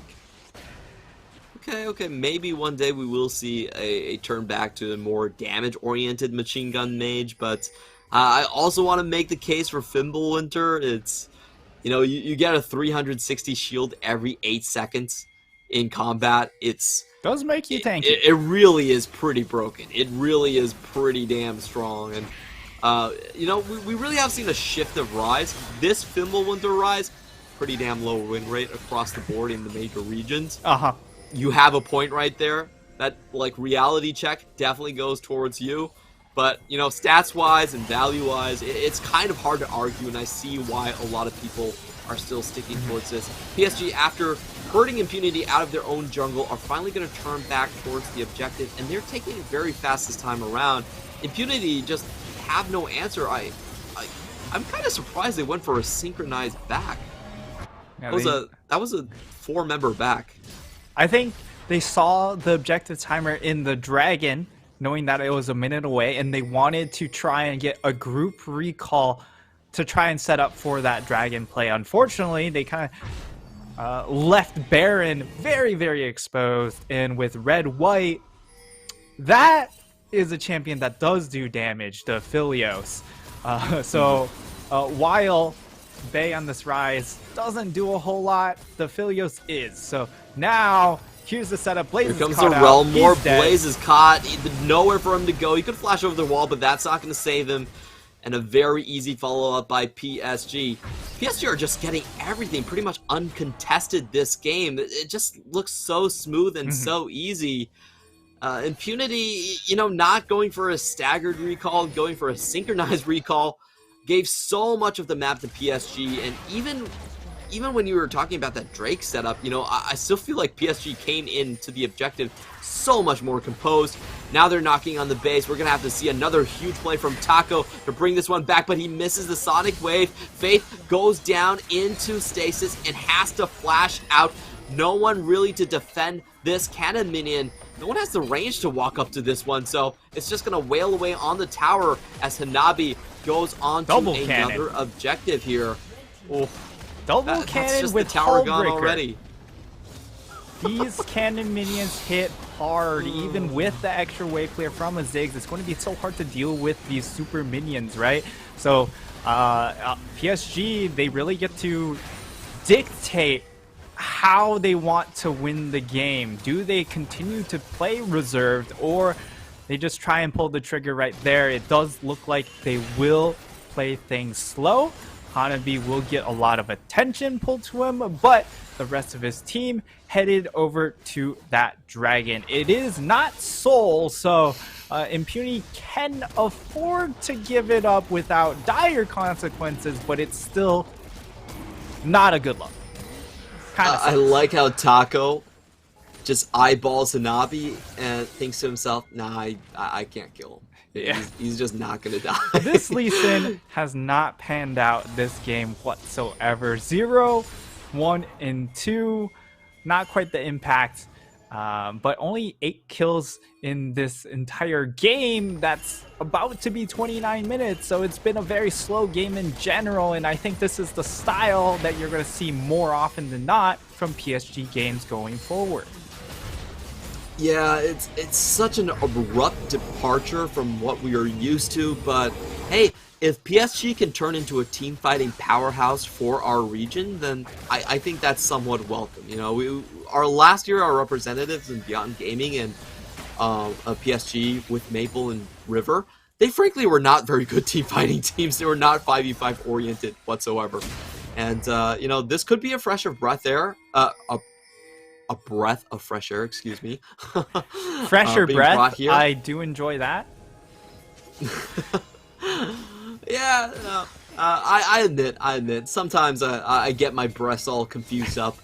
But on the flip side, I think Impunity really, I think it was a novel idea, but they didn't really pilot this composition that well. Yeah. I felt like they could have gone a lot more aggressive with Lee Sin and Syndra. These two picks have been way too quiet this game. And they also just needed to hard force those cross-map trades instead of just backing out. Yeah, they needed to be a lot more aggressive with their macro play, especially when you have a Shen, right? Like, you drafted Shen to give you ways to cheat macro, and every single time they got cheated on, and they just have not had answers. Kaiwin goes in for the engage. Another stasis has to be popped by Faith here, but Unified has been left taking the tower. They do take down the Aphelios. That's a large chunk of damage gone. Quiet is still alive. Maybe they can turn this one around. Hanabi will not go down to the collateral damage. Stays alive with the last tick. And Taco, oh, he's trying to do so much with so little, and PSG punish him for that. It's going to be 3 members down from Impunity. PSG are going straight for the base at this point. Not a lot of damage, and Quiet can't find the auto attacks over the minions here. Quiet is going to go down. Hanabi with the teleport back in. Quiet does find the kill onto Juhan. Can Kralix find another? No, Bay will take him down rather easily. Flash Wolves emotes being popped right here. And to end off week 1, PSG want to make sure they stay above 500 with this win. The GGs are flashed. PSG find another slow but smothering victory over their opponent. I love this cool calculated play coming in from PSG. We saw it occasionally last split, but it wasn't their trademark. It wasn't their hallmark at all. So for them to come out with this grindy style of victory, I do appreciate quite a bit. However, I think for the most part, if you are an Impunity fan and you look at the team names, you kind of expected this result, but at the same time, there was a lot of hope brought in with this draft, right? So I think draft-wise, it was very interesting. I love the draft, actually. It was just the execution. So if they're able to figure out how to fix some of those issues, you know, a much higher ceiling is available for this team than it had in last year. Yeah, you had essentially 3 winning lanes from the get-go from Impunity, especially with that First Blood bottom, the Syndra versus Rise in the mid, and Permashove Graves top lane. There was a lot they could have done. I felt like they could have played far more aggressive, but unfortunately the trades that they did go for, it just seemed like PSG knew what they were doing. It just seemed that they had telepathy and they could read the plays before they even happened and set themselves up for the second step and trade on the other side of the map. I think that's what was so impressive about PSG this game. They didn't win through raw mechanics. They won through premonition and understanding what the enemy was about to do. Yeah, and I will still say Impunity had a really well-planned first 7 minutes of the game. But once that Rift Herald spawned and secured by Juhan, that's really where that game fell away. They weren't able to keep up with the tempo, with the rotations. So well executed coming in from PSG, but signs of life from this Impunity team. Yeah, and I think we owe an apology to Navi. We're kind of like, haha, TP Tryndamere. That's not how you play it these days, but I've got to give it to him. He made it work out. I feel like it was the correct sort of, it was kind of a compromise, but it was the correct compromise, and it gave him maximum value this game. Very well displayed. He didn't really chase down kills or force any 1v2s, or he didn't even tower dive at all. He just played a PvE game the entire way, and it was wildly successful. So, yep. Congrats, I guess. PvE can Hullbreaker. I thought it was a PvP game, but no, I was wrong. Hullbreaker changes the game, Clement.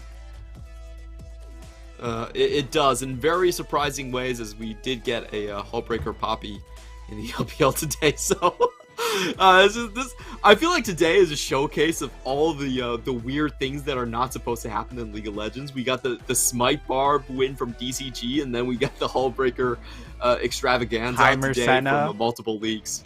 Yeah, it's so fun, but I think the degree the meta is being warped by these kind of weird plays. Like, even the Smite Barb, we have to remember a huge part of this strategy is actually using the objective gold, comeback gold, and they didn't even need it.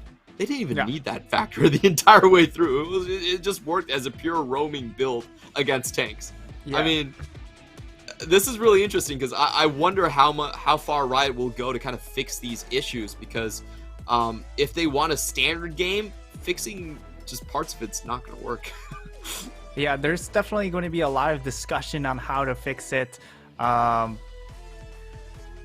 I mean, the ideal is still there, though. Even if they remove Smite top lane, the idea that because you can only use defensive teleports, you can still lay siege to that bottom half of the map to snowball off of dragons. And that's really the core point. If you're able to continue suffocating the jungle, they have... Yes, you're a 1v0 up in the top lane, but your jungle is getting choked out. That means you don't get the ability to rotate around the map, take those vision fights as you usually would around objectives, and you concede a lot of ground in that fashion. Yeah, there's a lot of interesting macro decisions that have to be made, and that's what's so exciting about Season 12 so far. I feel like we get a good sense of what each team are doing, and the macro styles are very divergent from each other, and I think that's what will make the future games so exciting here. And no, after taking a look at this game, we still don't have the graphics just yet, so I do want to give you a little bit of a guess. Who do you think is going to be the MVP of this one?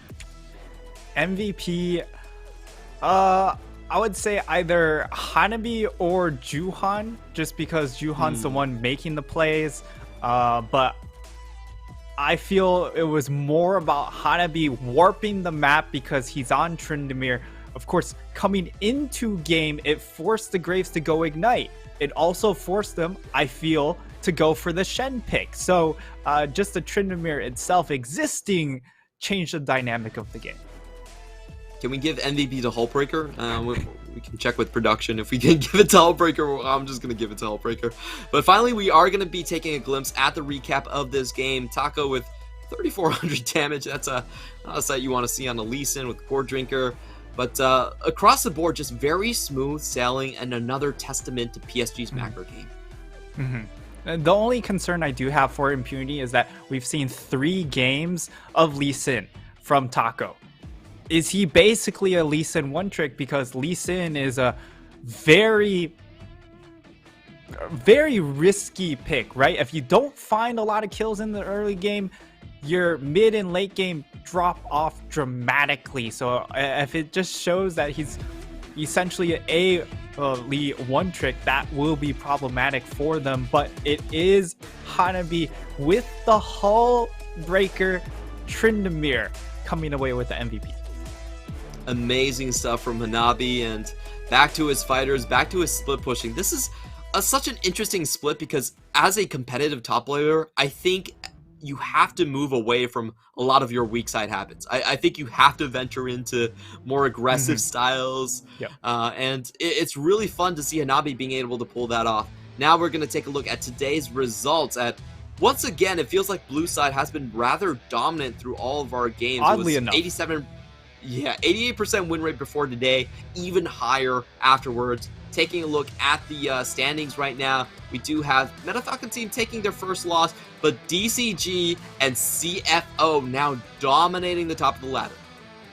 Yeah, these are big ticket new teams, and they're also the branches of J Team. J Team actually also 2 wins, but also have 1 loss underneath them. And I feel it's a little unfair that Sem9 is on 8th place despite not playing a single game. Yeah, they're undefeated. Like, hello? Okay, but should they really rank before 9th and 10th? Feels like a slight. Upcoming matches, this is going to be on Friday for our week 2, so don't tune in tomorrow. It is going to be next week, and as you can see, we are going to get a lot of Sem9 games as they do have to kind of play their extra games that they missed out in our first week. It's going to be back-to-back and pretty grueling for them, but we'll see. Either they become heroes with those win streaks, or they could fall into a rather quick pit in week 2 itself as we get a double dose of Sem9 and a double dose of CFO. Should be fun to see CFO on the Rift back, pretty much back-to-back in day number 1. It's not exactly heavy hitting matchups in S9 and Impunity, but you just want to see more of this roster because it is filled with such big ticket names. All right, I'm going to ask a hypothetical question, but how far do you think the DCG pain train is going to last? Because they're not playing standard meta whatsoever. I don't think they're going to play standard meta in their upcoming games at all. How many games do you think they can win with this? Yeah, I think that even if the Riot is able to successfully remove Smite meta, I hope that they're able to continue to dig forward because, again, I labeled them as kind of the brains of former J Team coming over. You got to keep using those brains to keep pushing forward here, and there are plenty of other alternatives like the Hull Breaker that we've seen prominently. You know, they could just pivot to that strategy and just build double Hull Breaker or something. Oh boy, I don't really want to watch that one, but it's been such an amazing and fun, exciting week of PCS. Thank you, Nightstar, for all your on-point analysis and all your prophecies that did come true in the game. And thanks to our viewers for really catching up to this league and getting to know all of the new elements of this season's PCS. This has been Clement Chu, your host and play-by-play, and we'll see you next week.